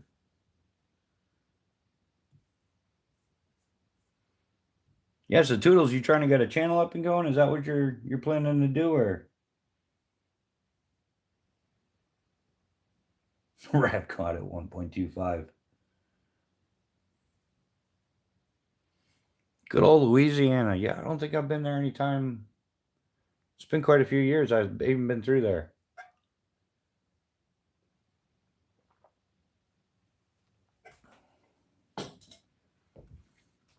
Wow, we're already on it's at midnight already.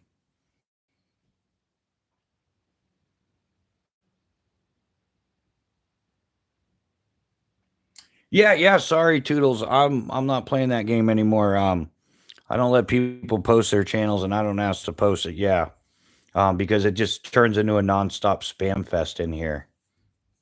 And conversations get lost because people are too busy post like yeah, there's yeah. Sorry, man.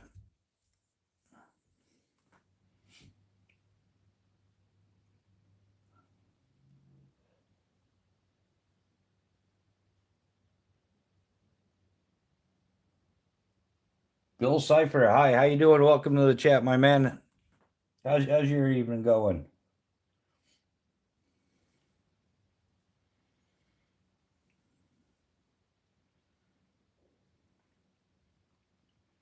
Oh, there's a nice new channel. March 11th.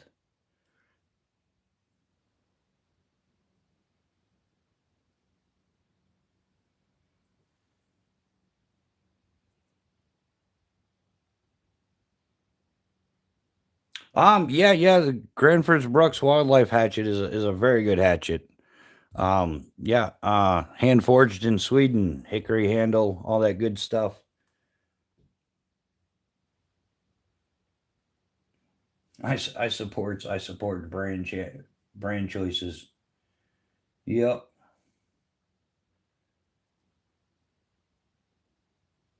Yeah, it's Granford's Brooks. Yeah, yeah, Swedish company. They make good stuff. I'd like to find a good U.S. company, but yeah, I started looking into one company, and yeah, they took a roofer's hatchet and quadrupled the price and gave it a new survivalist name, and I'm like, yeah, I'm not falling for that gimmicky crap. Benchmade in CZ.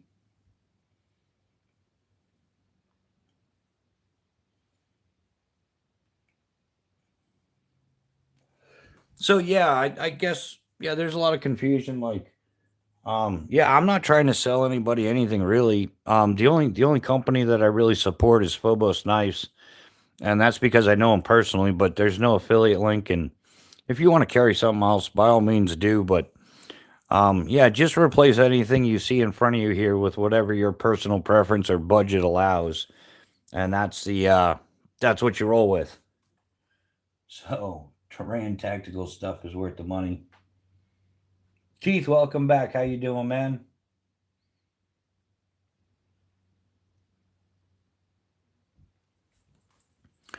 But yeah, that's all I've kind of done is yeah, I think I don't know, things have gotten a little blown out of proportion and there's a lot of crybabies out there overreacting and I hope they heard me say that. Because their nonsense has just gotten intolerable. But when yeah, karma's a real thing, guys. Everybody write that down. That is most definitely a real thing. Karma really does happen.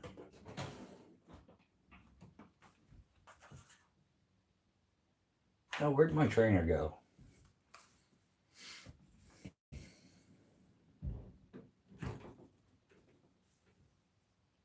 I broke my axe handle and now I have the pleasure of learning how to hang an axe. Yeah, Virginia Bushcrafter. That's exactly why I want to get a full tang hatchet and axe set. Um, there's only one company out there that I saw that really does that. Well, there was one right in Mount Vernon, New Hampshire, and they just stopped making their stuff. I'm not sure why. And the other company that I found, the guy's basically full of it. And there's a lot of people that I guess the the axe doesn't hold up. Like it's said to be made out of certain steel, but it doesn't hold up the way it should. And they're I don't know. There's some shoddy reasons behind it, but I want a Gobos tack hatchet.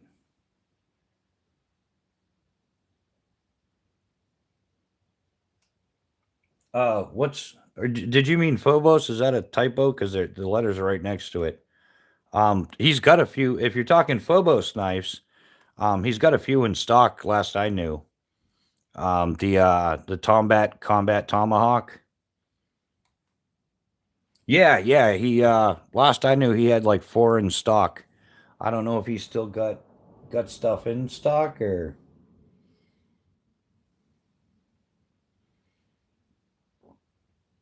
I'm just looking it up real quick.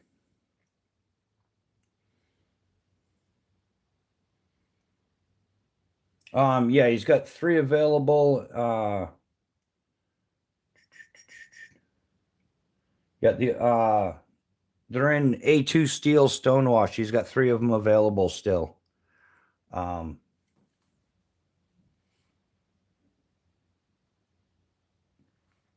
yeah, S-Wing's been around for years. I know a lot of people that use them. I've had one. I had one back in the day. Um,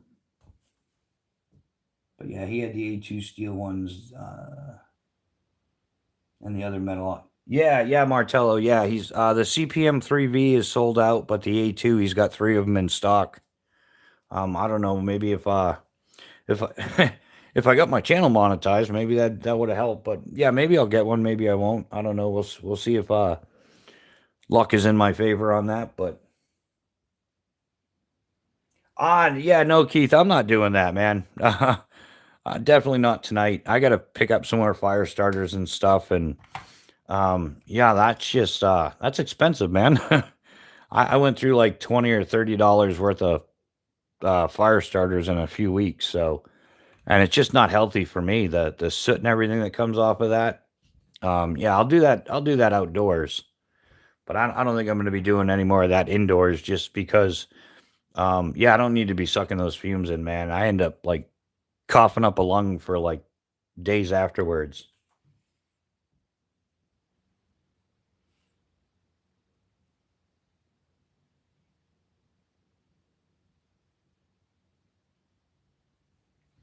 Yeah, yeah, Virginia Bush. That's what's nice about the Granfers Brucks is, yeah, they're a little bit pricey, but definitely quality product for sure. But yeah, I'm gonna grab a coffee real quick, guys. I'll be back in like 1 second.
Right on. I'm back. How's everybody doing?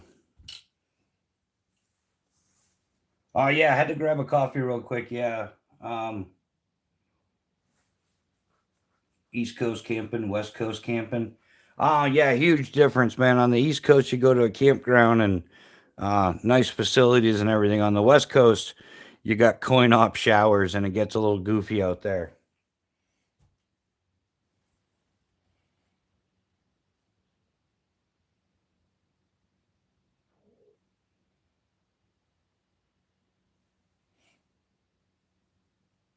Yeah, Mr. Greg T, how you doing tonight?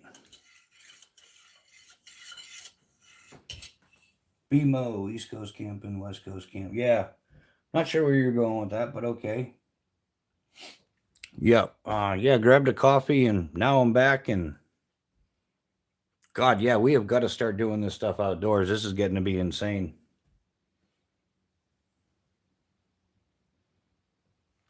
Yeah, not much. Same old. Just yeah. I want to say I'm dealing with trolls, but really, it's become more and more obvious that I'm dealing with disgruntled channels that don't like my opinion and think they own and monopolize YouTube and make decisions for everybody else. And if they can't make decisions for you, they're going to try to run you off of YouTube. Yeah, that's what I've been dealing with.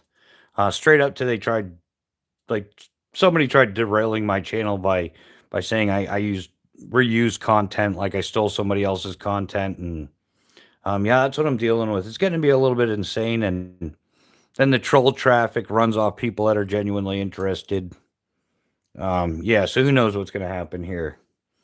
But yeah, for the sake of those people, I hope that I never find out who it is, because they're not going to be happy either.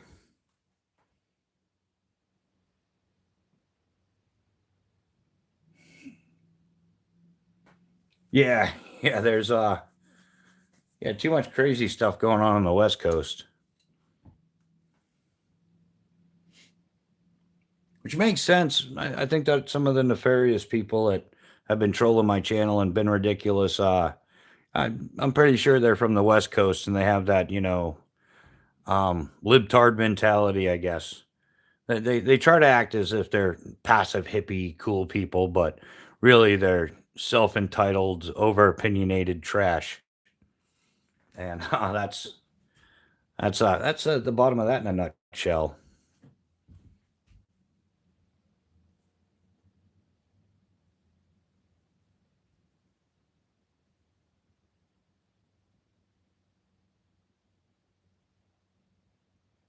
Right after in the live scroll screen, he just woke up and you were right after dark water.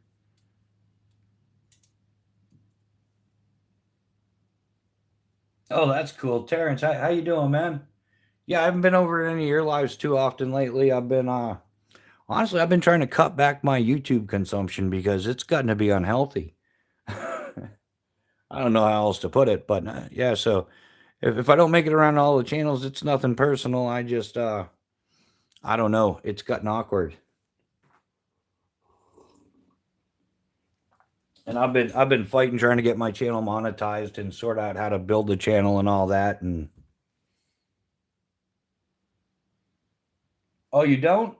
No, sorry. I had you mistaken for somebody else.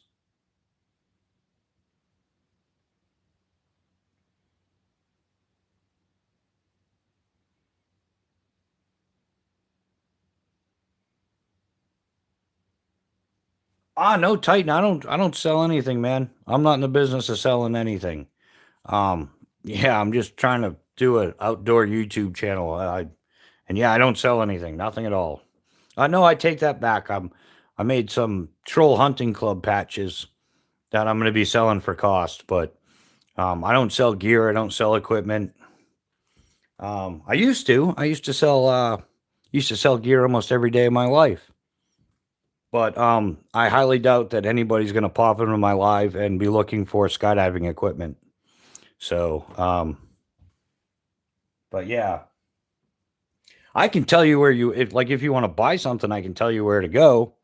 Like, but I don't sell anything. I don't do affiliate links. Yeah, I'm not really interested. It's kind of like, I don't know, one of those YouTube things.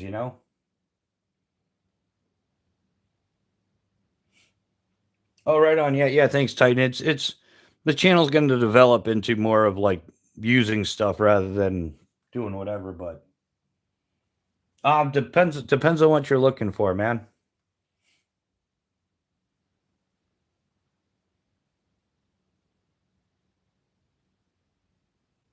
Yeah, Keb, you're an idiot. You're an asshat. But I don't know why you would come in here saying that. But that's the kind of trolling I'm talking about. Like, What channel do you run when you're not running that screen name, my man?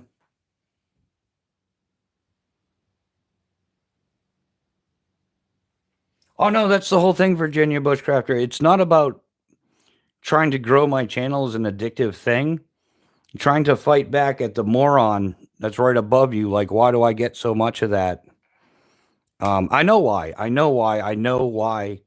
Because I like pooping on poo poo Chinese knives, and I'm upsetting some people in the knife tube community, and they've been trolling the shit out of me and just being outright asshats. And I'm just like, I'll just keep enduring it. Eventually, they're going to give up. I really don't care. There's the confusion that I'm a knife channel. Not a knife channel, but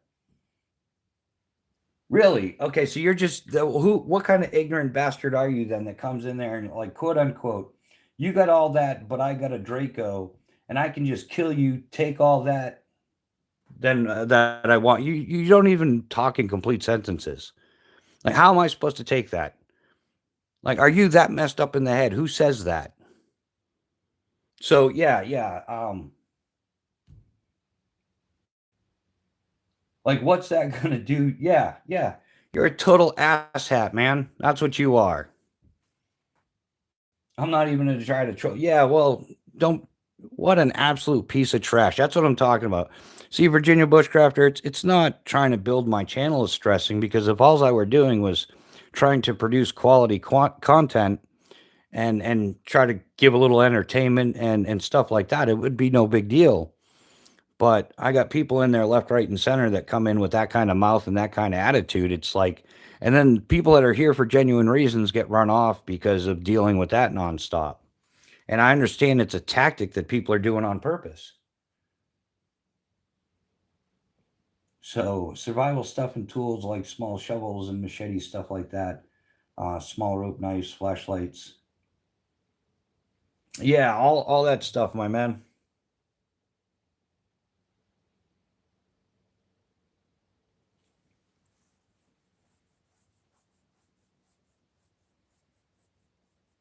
BMO, the overlanding trend is, yeah, it's just gotten more organized. Yeah, we used to, it's called car camping, or if you do it in your truck. I don't know. I was doing it decades ago up in northern New Hampshire on the old logging roads and stuff. So, yeah, it's like everything else. They just put a glory title on it and made it a new thing. Like in the 1980s rock climbing and early 90s, when you were waiting for your climbing partner to show up and do a climb, you would just practice on some low stuff, and it was just like warming up waiting for your climbing partner to show up. But then they turned it into bouldering and came out with a whole new rating system for it, and that's all overlanding is just another division or reclassification of something that already existed.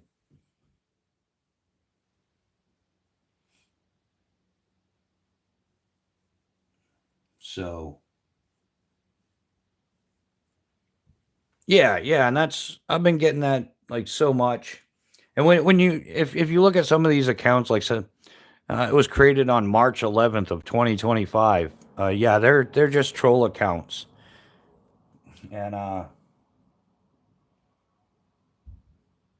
oh, thanks, Bimo. I appreciate it. Yeah, we're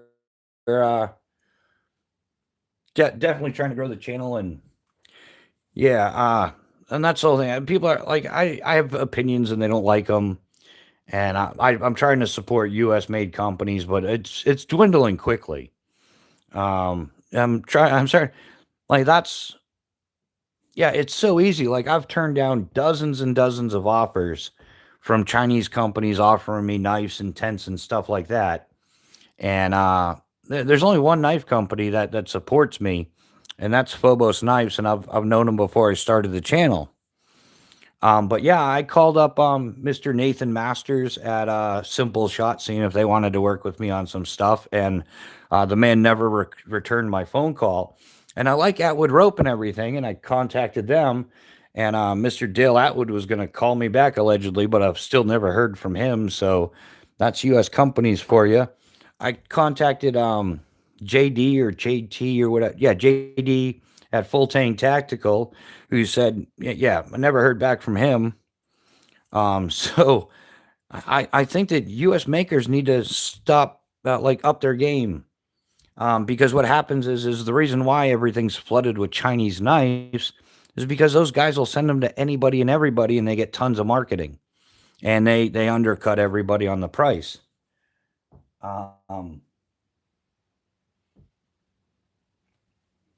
but yeah, so yeah, U.S. makers, they're crying that they're not getting the sales they need, but they don't want to work with anybody on that end. I can't say 100% of everybody because there are some out there.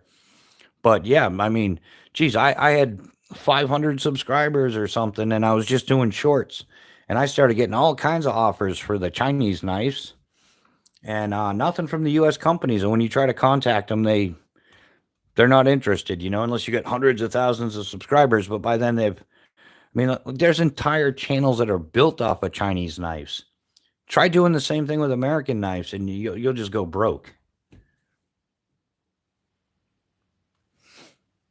So, yeah, as much as I want to support U.S. products, I mean, it might be the death of my channel. Like maybe, I don't know. I got to stick to my guns, morals, and ethics, and um, maintain some integrity and everything. But it's 1,000 times more difficult. I can't argue that. But yeah, and then people are upset if you're anti-Chinese knives. Like, no, it makes sense. Yeah, support a country that wants to overrun us. That makes so much sense. Um, and then even worse, you got like these massive amounts of boutique companies that claim to be American companies, but all they just rebranded Chinese knives. But oh, we're an American company, but it's a freaking Chinese knife once again. And yeah, you're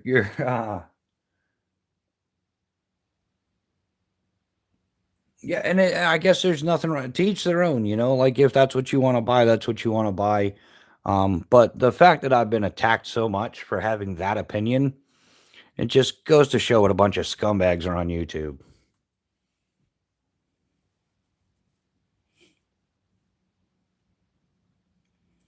Hey, you don't have to, but if you mod me, I can block haters.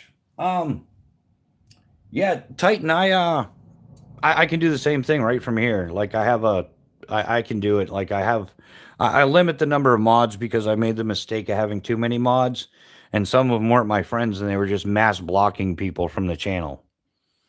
So yeah, somebody would come in and say hi, hello, and they would get blocked. So odds are, if you're a moderator on this channel, then I know you personally. I talk to you on the phone and stuff.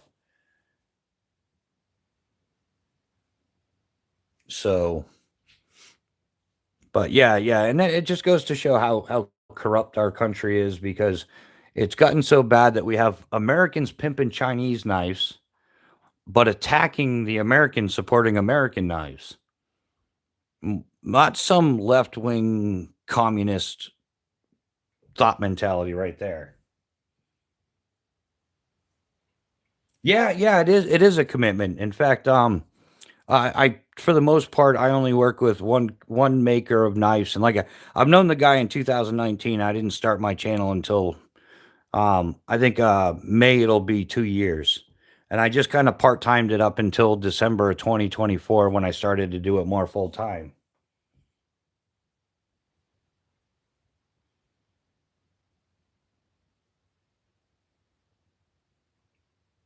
Um, this it's a Exotac fire sleeve for a Bic lighter, and that's what that is. But yeah, their fire sleeves are pretty good, and I think the number one thing that I say when it comes to Exotac, when quality counts, but the color finish doesn't. Quality counts, but quality control is kind of second.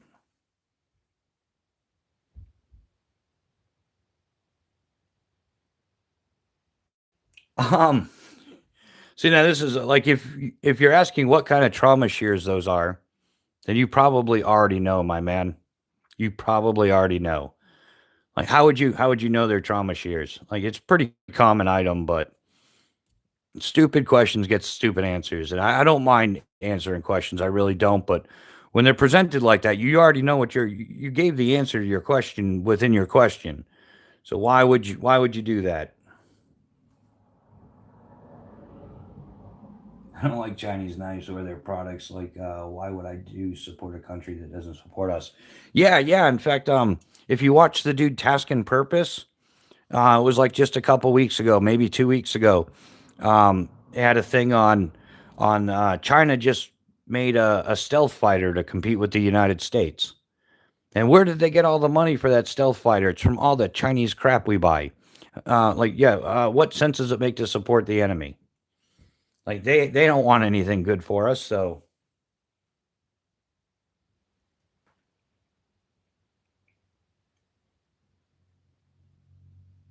I have, yeah, yeah. It's the Leatherman Raptor. But yeah, the way like I said, you just answered your question within the question. So yeah, I've gotten trolled that much tonight that it's just kind of absurdly ridiculous.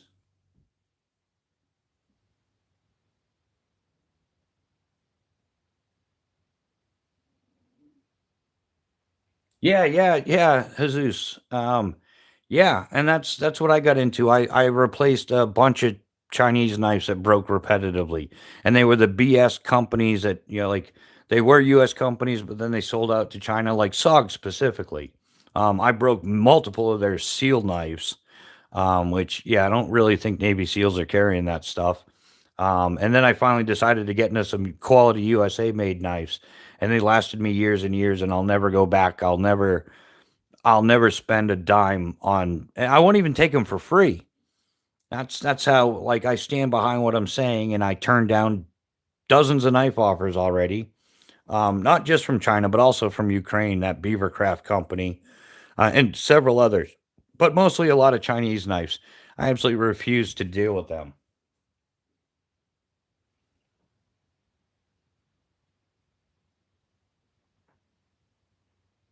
All right, man. Yeah, I believe you then. But can you at least understand where I'm coming from? Where you answered your question within the question, so you kind of like didn't make any sense to me. And yeah, and to back myself up a little bit more, I'm a very direct individual. By trade, I'm a FAA certificated master parachute rigger. Yeah, I'm down with OCD. I pay attention to details, and I understand gear on a level that most people never understand. And I don't have to filter myself. I'd never had to worry about somebody's feelings or anything when I'm working on their harness container parachute system or anything like that. It's just, hey, pal, this is the deal. We're fixing it or we're not. And it's either airworthy or it isn't. There's no gray area. There's no in the middle. It's either passes or it fails. You either get airworthy gear or you're buying new gear. So yeah, I'm just used to dealing very, very direct with people, and I don't have to worry about their feelings or any sensitivity, anything like that. And yeah, kind of awkward place to be in the world. But hey, SC Knife Monkey Justin, what's happening, my man? How you doing?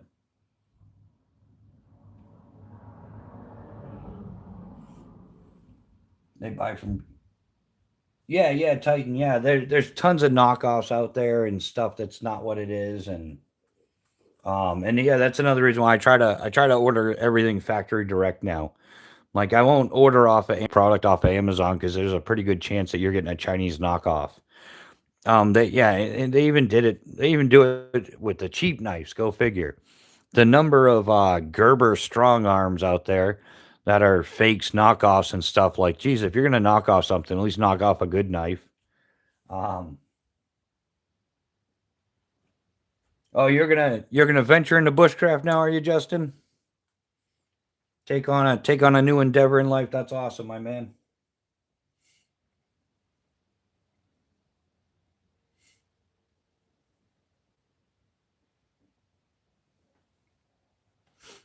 But yeah, so yeah, I don't get into that and watch I'm gonna upset a bunch of people again, but oh, this is the best knife ever, and here's the affiliate link in the description, and the next day or a couple days later it's another new Chinese knife, like, oh, this is the best knife ever, and the links in the description, and Oh, this is a budget banger, best knife ever. The link's in the description. Yeah, like that shit's so played out. Um, Yeah, I've literally watched there, and when somebody asked, like, "Oh, what was the name of that knife?" and the channel guy's answer is, I go through hundreds of knives a year. I can't remember any of the names. I forget them all." And the dude was like, "Oh, yeah, hundreds of knives, and all of them are forgettable, because that's about what's going on with that stuff. There's a new model, Chi Chi Wing Chu, and the Wee Soo Wee, and the Savivi, and if look up, find out what Civivi means. It's a repetitive, stupid thing, and they laugh at Americans because they take all our money. Um,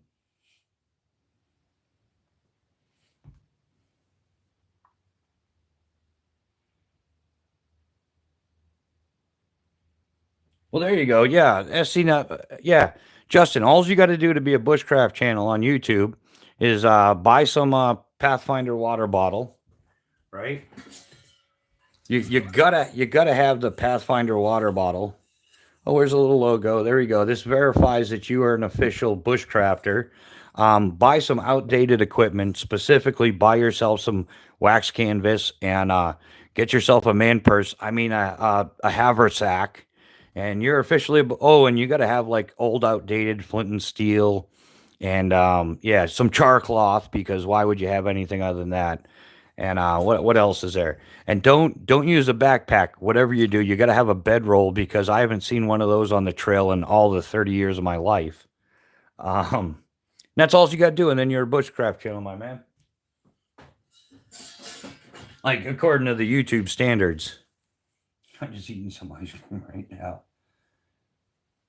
Yeah, yeah, Keith, a little ice cream, a little chocolate sprinkles or something. That'll work.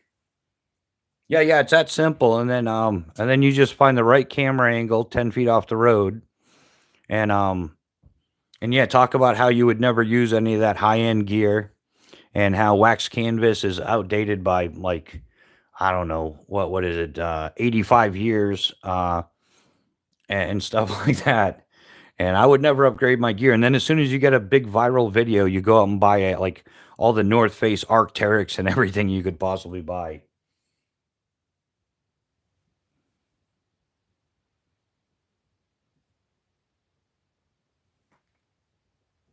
Yep. And in order to be an official bushcraft official guy, you have to have been on the Discovery Channel.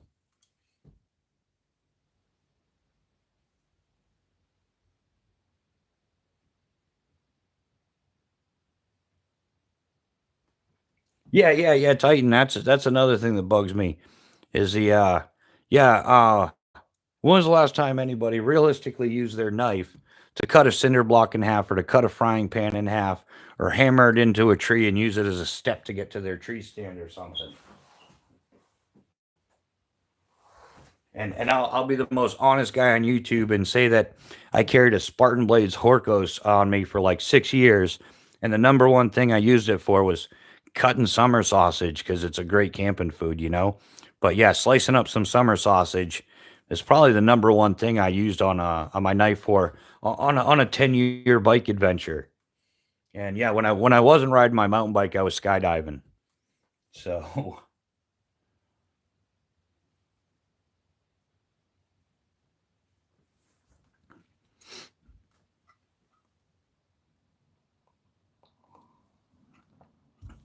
but yeah, yeah, I spent a decade, um yeah, like riding my mountain bike between like from the Northeast down to Florida.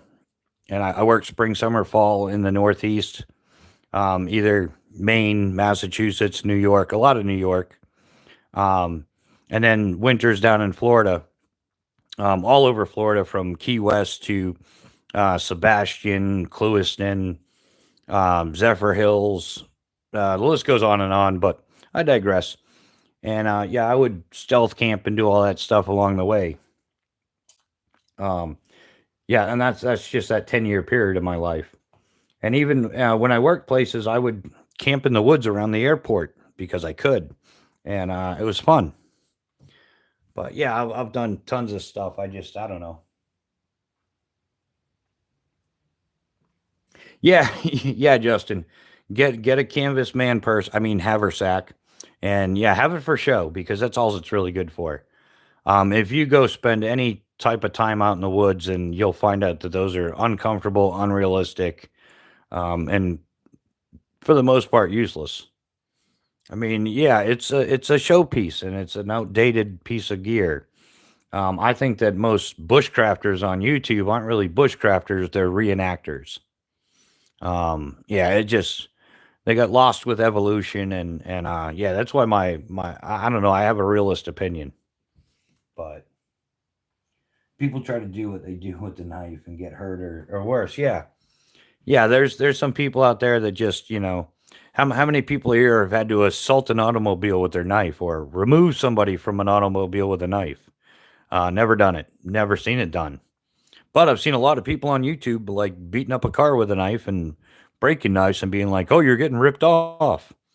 The fact is that anything made by man can be destroyed by man in one way, shape, form, or another. Yeah. Somebody needs to tell some of these people. Have you heard the old saying that the right tool for the job? Yeah.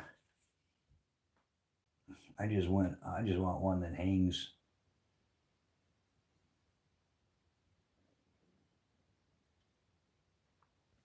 What's that, Justin? You want a pouch that hangs off your belt, or you want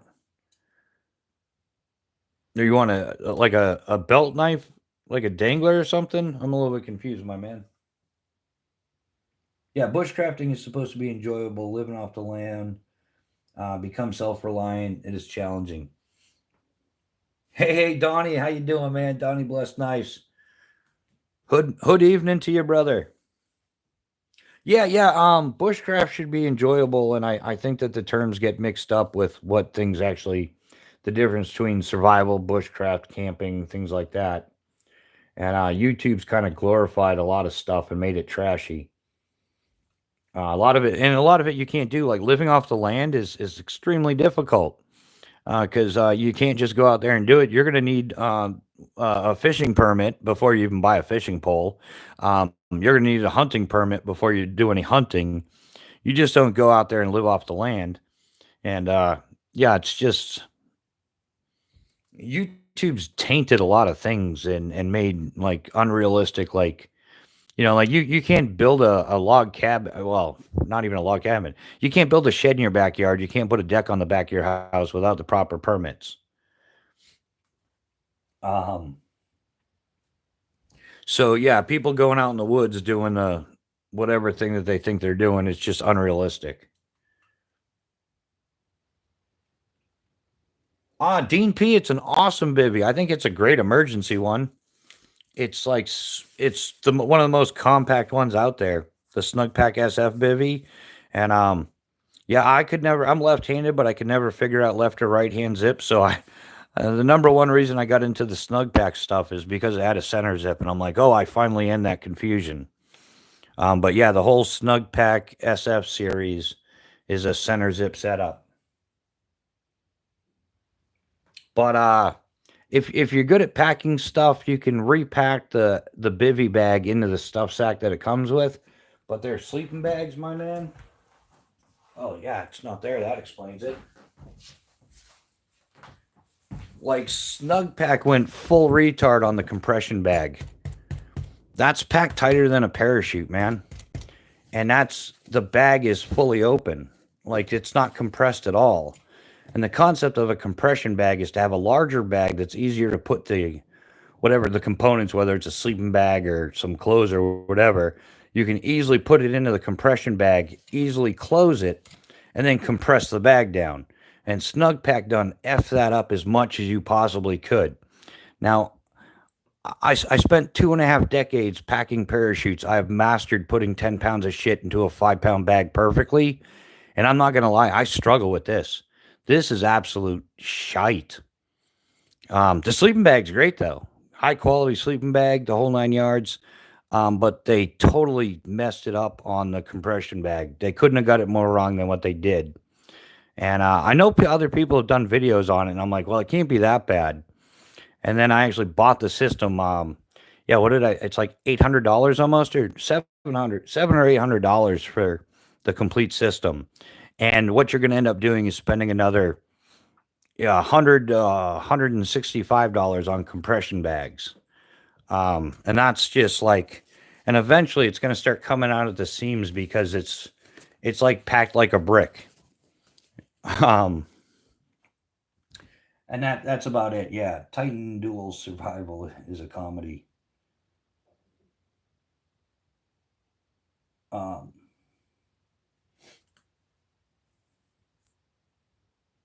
yeah, yeah, Donnie, that's what I say. F the permits, but yeah, until you get a fine, then you're like, oh no, F the fines, and then what's that, 3 to 5? I don't know. I've never lefty. Hey, good to know for the possible future.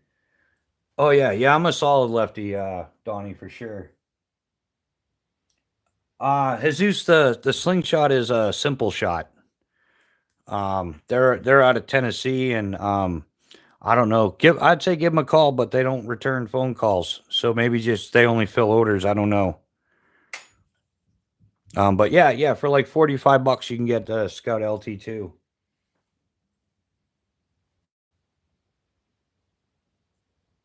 You also need to know hunting, trapping, and foraging.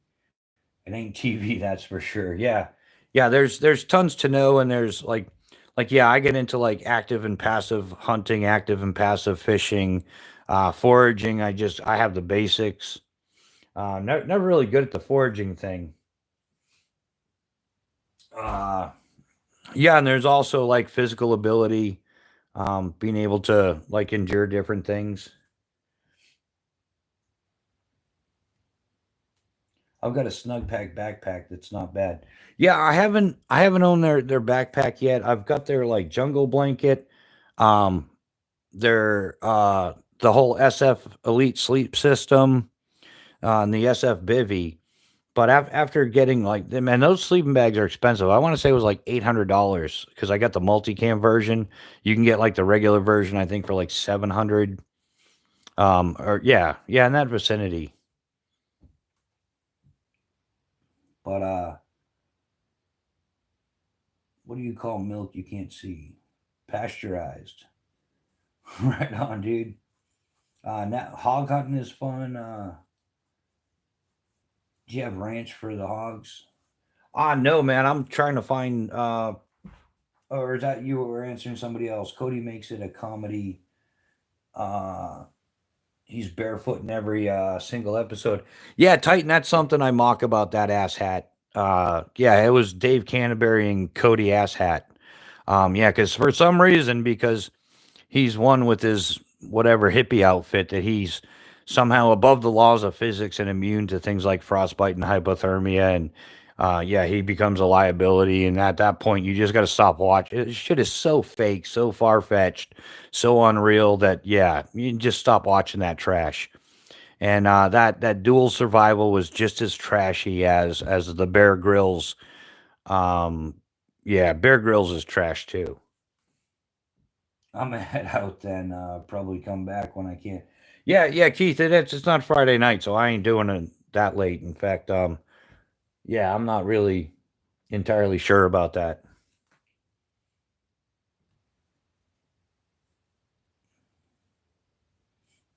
Northern Girl Hobbies, how you doing? Been insanely busy here. Nice. Yeah, yeah, I've gotten a little bit of new things, and hopefully I'll be adding some more to it, and be doing the outdoor stuff hopefully again pretty soon. Um, But yeah, I thought I was retiring from all this stuff. Yeah, I had settled down for the most part, and yeah, so I'm trying to replace a whole bunch of stuff and gear that I would have replaced years ago. Just kind of like sat around because I stopped using it. Yeah, yeah. He says I'm one with the earth. You're gonna be one with the earth when you become worm food. Yeah, that Cody guy there. Yeah, I was never impressed with all that.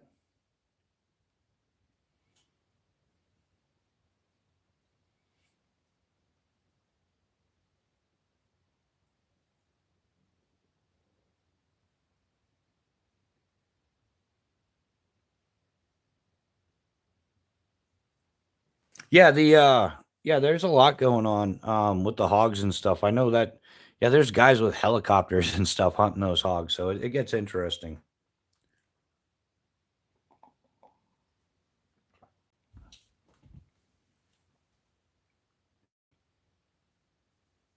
Yeah, so Northern Girl, yeah, you've been busy, but you rebooted, not retiring. Yeah, yeah, Northern Girl. That's literally how the rebooted ended up as the second part of Bushcraft. It wasn't just a reboot for the Bushcraft. It was a reboot for my life, and yeah, that's how it ended up. Bushcraft rebooted. I was gonna do Bushcraft 2.0, but there's a book out there called Bushcraft 2.0, and I didn't want to get nailed for copyright or theft of intellectual property, which is ironic because I'm fighting with YouTube over that right now because I've never used anybody else's footage, but somebody tried saying I did. But yeah, yeah, so that's literally yeah, how this came to be. And I saw so much stupid stuff happening on YouTube too. I'm like, well, maybe I could get in there and give the realist version, not the reenactors version of it. And like and anybody that wants to know anything about bike touring, a few thousand miles a year, yeah, I know a thing or two about that. I lived off of my damn bike for 10 years, and one of my goals is when I can rebuild a bike, I'm going to re-ride my most common route, and I'm going to stop at like Paraclete Skydiving in North Carolina. Oh yeah, skydive Delmarva out on the Delmarva Peninsula, and then catch the little ride across the Chesapeake into Norfolk. And I'm 100% positive I can still find a lot of my old camping spots where I would stealth camp, which is not like stealth camping on YouTube. You don't stealth camp behind the Walmart where everybody, you know what I mean? You just don't do some of the stuff that they do on YouTube for clicks and views. So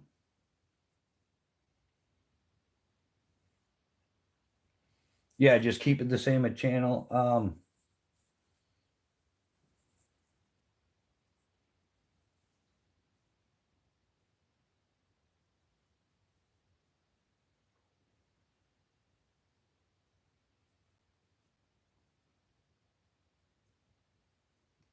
Yeah, yeah, Virginia Bushcrafter, the longest I would usually go is like 30 days. I would go out to like the Ocala National Forest. I'd go out there for like 30 days. My longest north to south ride was 47 days, and it was probably about, I don't know, like 40 days of actual like overnight stealth camping, bushcrafty kind of stuff, and the other days I would spend at like some skydive center along the way. Like there's safety inside the fence. Yeah.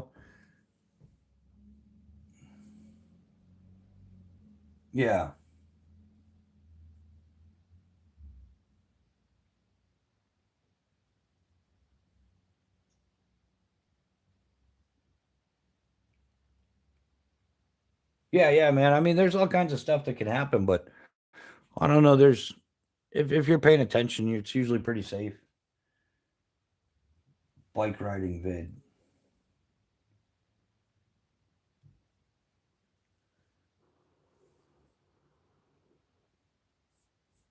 Oh, that is sound. Yeah, that's my old bike. I was doing the slingshot thing. Um, but yeah, that bike on it is the one that on that video is the one that I rode for 10 years. Yeah, from 2007 to 2017, and then I did one last bike ride down to Florida and had dinner with my daughter and ended up getting involved with Mrs. Bushcraft and moving back up to New Hampshire. Yeah, there's a difference between crazy and stupid, and I know the difference. Yeah, he ain't crazy. He just stupid. There's not too much more you can really say about that one. Yeah, when you're doing stupid, and the sad part is it put a lot of those television shows put a fake deal of what's going on. Paul Mills, how you doing, man? Welcome to the chat. Been a minute since I saw you. How are you doing this evening?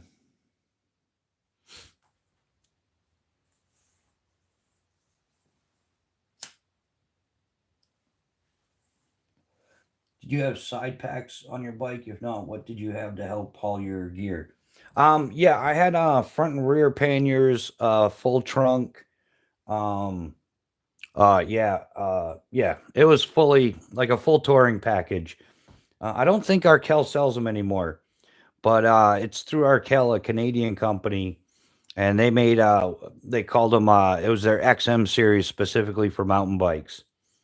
And yeah, that's what you see in that video is the Arkell trunk. I mean, I started with some Louis Garnet rear panniers, and I gradually upgraded and carried more and more. Yeah, Paul, I'm doing all right. Thanks for asking, man. I'm gonna sort my way through this YouTube chaos and psychotic behaviors and stuff, but yeah, we'll make a rebound out of it for sure.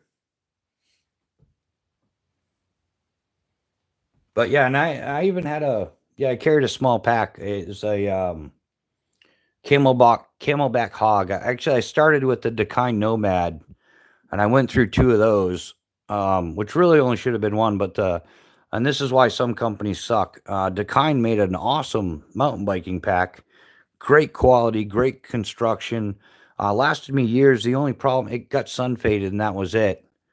And somebody was going to be nice and replace it for me, and they replaced it with a new one. But the new one was made out of inferior products and mass produced out of China. So it was like that bait and switch, like, oh, we're going to sell you a good product, and when you've sold on our product, then we're going to switch and have it mass produced and cheap. And yeah, that's when I went to the Camelback Hog, which is actually pretty well made. And I've still got that one. I think I only used it for like 2 or 3 years, two and a half, something like that.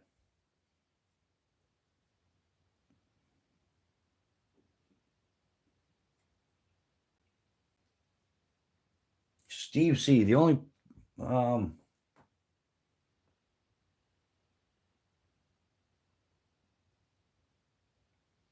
oh yeah, Titan. It's not even if they weren't getting something from the cameraman. It's the idea that the psychological effect is never there. Even if they're doing like self video with they got their own batteries and cameras. They still have satellite phones. So you're never psychologically in the moment, and you're just any emergency comes up and you've got help. They even show it on the shows just to show how safe they are. But the whole thing is just it's all dramatized for television and completely unrealistic.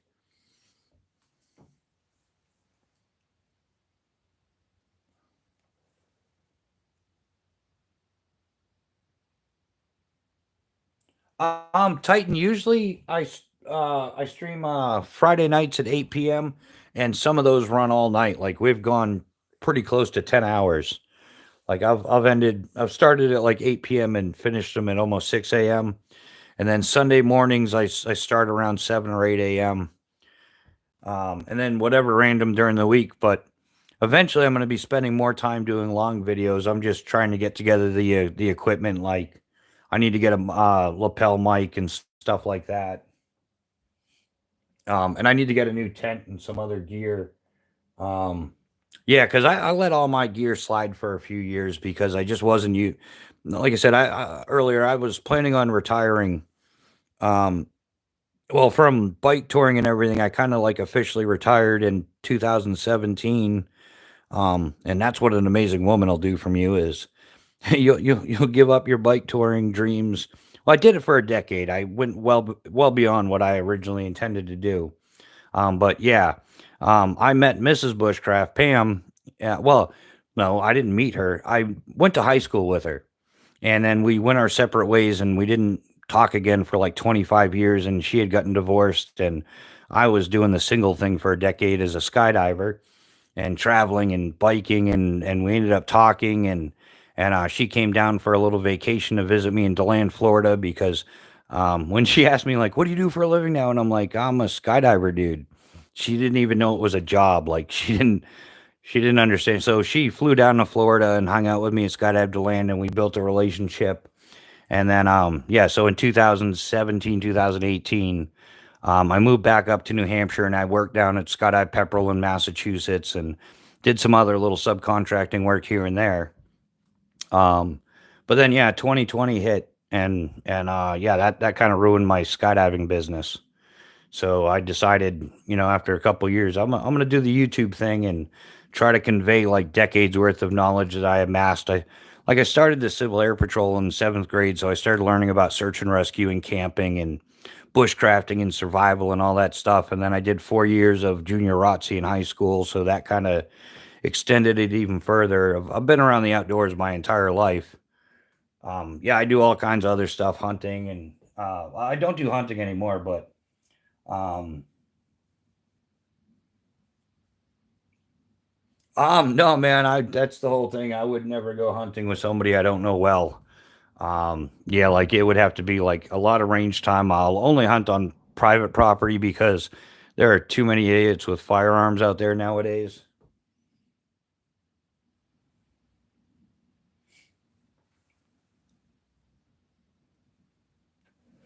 Yeah, yeah, Paul. I mean, if it's something, I don't know. I don't recommend skydiving to anybody. It's an absolute stupid activity unless there's like a really logical purpose for it. I don't recommend it to anybody. If you're willing to throw your whole life away over something that's only going to last a few minutes, yeah, it's kind of backwards. I used to drag people to the drop zones and bring them skydiving, but yeah, I've seen too many people bounce to, yeah. If you're willing to throw your whole life away, like it makes sense if you're doing it professionally. Like I started jumping in the army. So my introduction to jumping out of airplanes was airborne school, and it's a highly effective military insertion method. And that's where I started. Then when I got out of the army, I pursued it because I enjoyed it, and I later became proficient at it. And I taught a lot of military people, tier one guys and stuff, through Flight University in DeLand, Florida. We would teach Army RRC, the Ranger Reconnaissance Regiment or some shit. Ranger Reconnaissance Company is, I believe, what it is. But Navy SEALs, SF guys. Also, when I was in North Carolina, paraclete skydiving, a lot of the SF guys from Fort Bragg would come over there and would instruct them just from packing classes to free fall and stuff like that. So it makes a lot of sense on that end. But um, yeah, typically I don't recommend skydiving though. I didn't mean to go off on a tangent there, but Moose man, how you doing, brother? Yeah, Keith man, you might want to have your might want to go see a doctor about that if you got insomnia that bad. Doesn't not sounding healthy for you, man.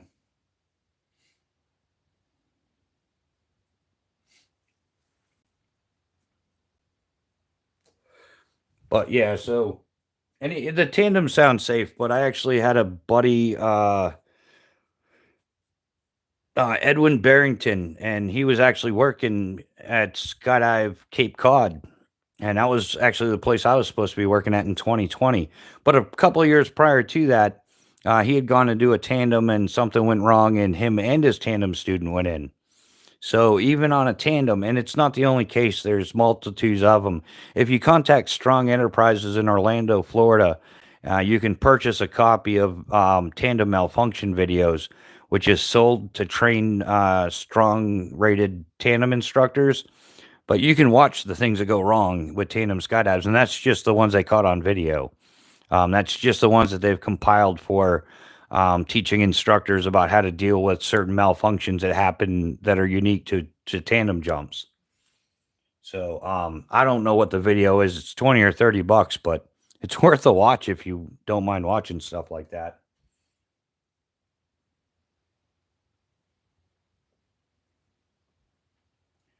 Just getting caught up on the comments, guys.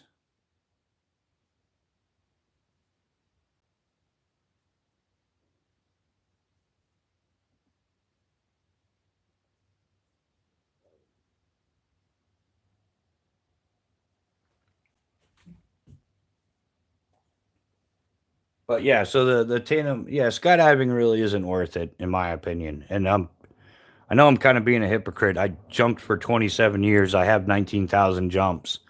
From an airplane, I have 1,600 base jumps. I've done every kind of skydiving there is, and I've seen more accidents than I care to count. There, somewhere's in the vicinity of like 60 to 70% of my friends at minimum that I started skydiving with that continued skydiving. Skydiving ended their life. Um, it happens more frequently than what people know about, but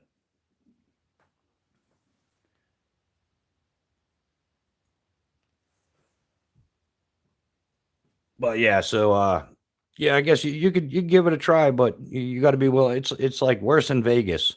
Imagine playing a hand in Vegas and you could win and be happy, or you could equally lose and be unhappy. And that's just counting fatalities. That's not including the number of people that had their lives destroyed because they broke a leg on landing, and that's a lot of people. Um, they had a tib fib break or rolled an ankle and broke their ankle, or yeah, and then the surgery required afterwards and all this stuff. Yeah, I've seen people show up to do a tandem and destroy their entire life off of one skydive. Yeah, yeah. Sorry, Paul. Not to be a spoiler, but the stuff that they won't tell you when you go to a skydive center because they want to make whatever their cut is off the tandem jump.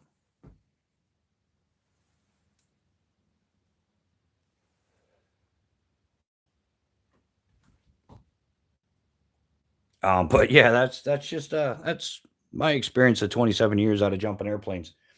Heck, my second jump at in jump school down at Fort Benning, uh, I watched a guy. You're supposed to bend your legs, and that way there, like you bend your legs when you land, and you act like a spring, and then you PLF and roll off parachute landing fall.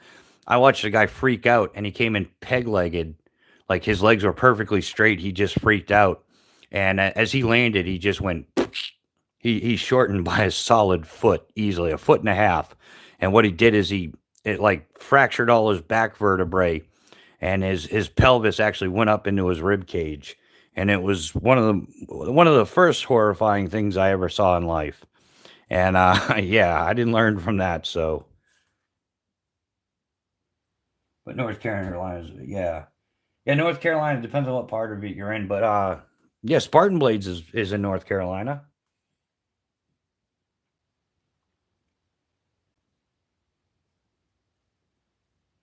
Yeah, yeah, yeah. That's one thing with skydiving and all aviation. Um, it doesn't matter whether you're flying an airplane, a helicopter, a glider, a parachute, or you're in free fall as a skydiver. You're guaranteed to land. It's the quality of the landing that makes the difference.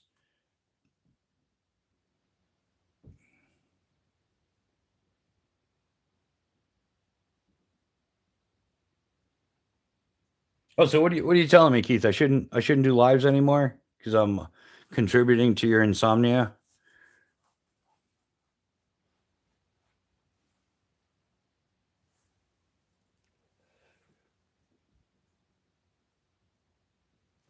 Yeah, I don't know how Florida is since 2020. I haven't been there since before 2020, but yeah, I hear that it's kind of got flooded. Everybody was moving there because it was one of the last free states.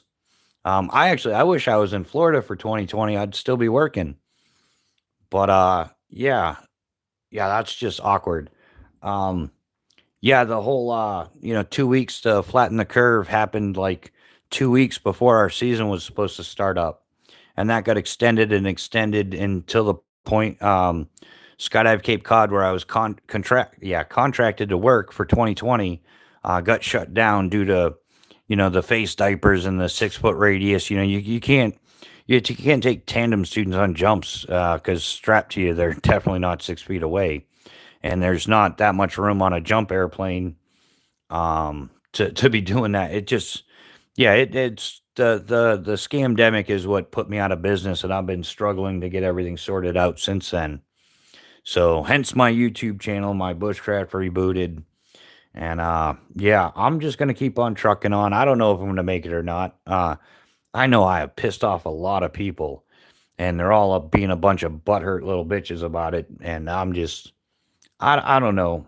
I'm not sure if I should take a little break or if I should double down on everything. And but yeah, my channel's taking a hit because all of the alternate counter trolls that come in here and change the conversation, and yeah, it's just and yeah, I should have my channel monetized right now, but some asshat turned me in for reused content, which if you look up the definition of it, I've not got 1 second of reused content on my channel.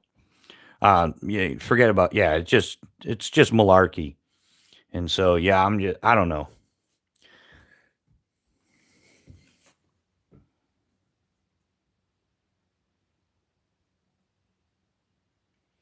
This is the only place I'm streaming. It's just on YouTube. I don't um I started I using Instagram a little bit, but that's for the troll hunting club patches and the troll sniper patches I'm having made up, which those hopefully will show up soon because they told me 25 days and it's right on the edge. It's getting close. So all right, yeah, Titan, thanks for hanging out, man. I hope you had a good time. Maybe you learned something, maybe you had some fun.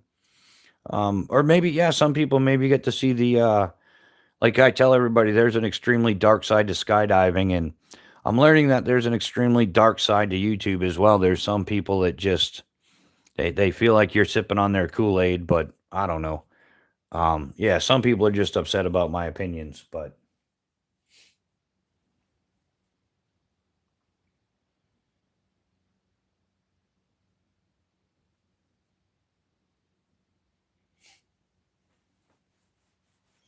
yeah, Titan, it was awesome meeting you, man. Hopefully we see you again. Yeah, like I said, it's usually Friday nights, 8 p.m. Eastern, and Sunday mornings at 8 a.m. But Sundays I'll start early if I'm up early and there's nothing going on. And like I said, Friday nights will run just about all night. So, but yeah, I got to start posting a little bit more during the daytime. Well, I got to start doing this more during the day. I think I would have a much bigger reach. And, um, but yeah, I've already got enough people upset about me because I just have the attitude like it's an open platform. I haven't signed a contract or agreed to anything with anybody. I do what I want when I want to. That's the way it's supposed to be. But there's some people that'll come in here and be like, "Hey, you're stepping on so and so's toes." No, I'm not really. I'm not. Um, I don't tell them when they can. And ironically, some of them are. I'm not even going to get into it. It's not worth the conversation anymore. So yeah, I just got to start negating my way around that and doing better at all. But how do you feel about Ozark Trails? I got one actually, and I'm just wondering. Yeah, man. How do I feel about Ozark fails? I think that everything that Walmart sells sucks on an extremely high level. There's nothing good about it. It's the cheapest Chinese products sold to you at the highest price that you'll find acceptable, and a lot of it's just knockoffs, like cheap, chintzy knockoffs of stuff that already exists. I yeah. My professional opinion, Walmart sucks and Ozark Trail is shit. And to back up my opinion, I can look at the sewing and everything made by Ozark Trail, and I can tell you that it's the lowest quality crap you can possibly buy. And I'm an expert in sewing. I'm an FAA master parachute rigger, and everything I've ever seen from Walmart absolutely sucks. So there's my professional opinion. Sorry, but it's the truth. The writer is Scott Melberry. Oh yeah, yeah, yeah. That.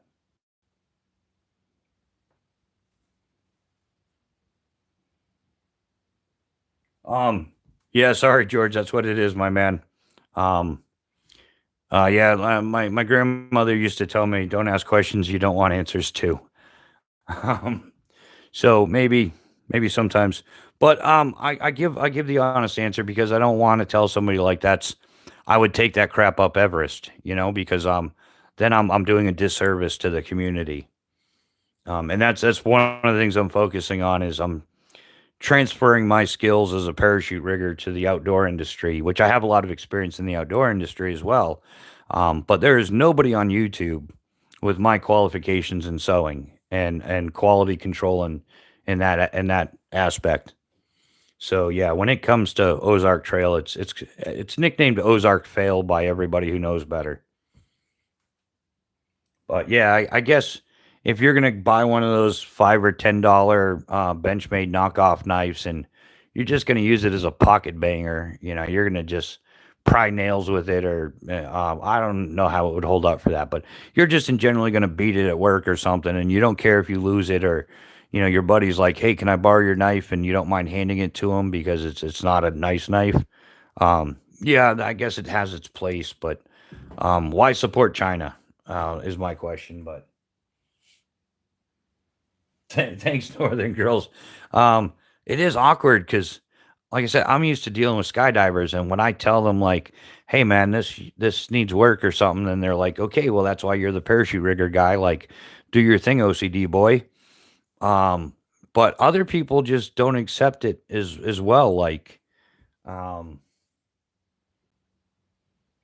yeah, yeah, yeah, Jose. If you're just gonna beat it at work, then yeah, that works. As a bear. I think we're talking about the knife, right? Because yeah, we do go off course here every once in a while.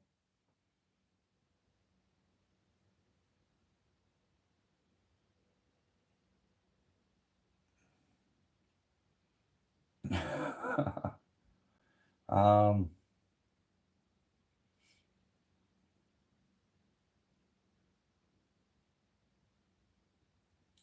so far like 5 or 6 hours about. Yeah, but yeah, it is. Jeez, it's already after 1. All right, guys. Thanks for hanging out. I think I'm gonna wrap this one up tonight. Who knows? Maybe I'll do another one tomorrow, but I'll start it earlier. Maybe I'll try something at like 6 p.m. or yeah. How does that or do I don't know. It's weird because maybe I'll start it at 6 and we'll just go till midnight or something. I don't know. Um, but yeah, I'm gonna try to get some more, and that's what I'm doing. Well, I did sleep through my live chat on Sunday morning. Who the hell does that? Is there somebody else that does content here that slept through their own live chat? I didn't even start it because I fell asleep, but um, yeah. So yeah. If you haven't hit the notification bell, go ahead hit that thing because yeah, we'll be doing a lot more randoms. I'm definitely working my way into it. And I got some making up to do. Like my channel had huge setbacks over the last like 3 weeks or so. So I gotta kind of figure out how to fix that. But yeah, Northern Girl, same thing here. Yeah, it's 1:15. But yeah, so we're gonna sign off. Thanks to everybody hanging out. Keith, get yourself some sleep, my man. Like that's essential. But yeah. Good night, everybody. Good night, Northern Girls Hobby, Chaos Theory. Thanks for moderating. We always appreciate you being here. Yeah, we'll catch you on the next one, guys. Be nice to everybody. Be well. Hopefully, you have an awesome day tomorrow. We'll hopefully see you tomorrow night or maybe Thursday. We'll see. All right, guys. Good night. Later, all.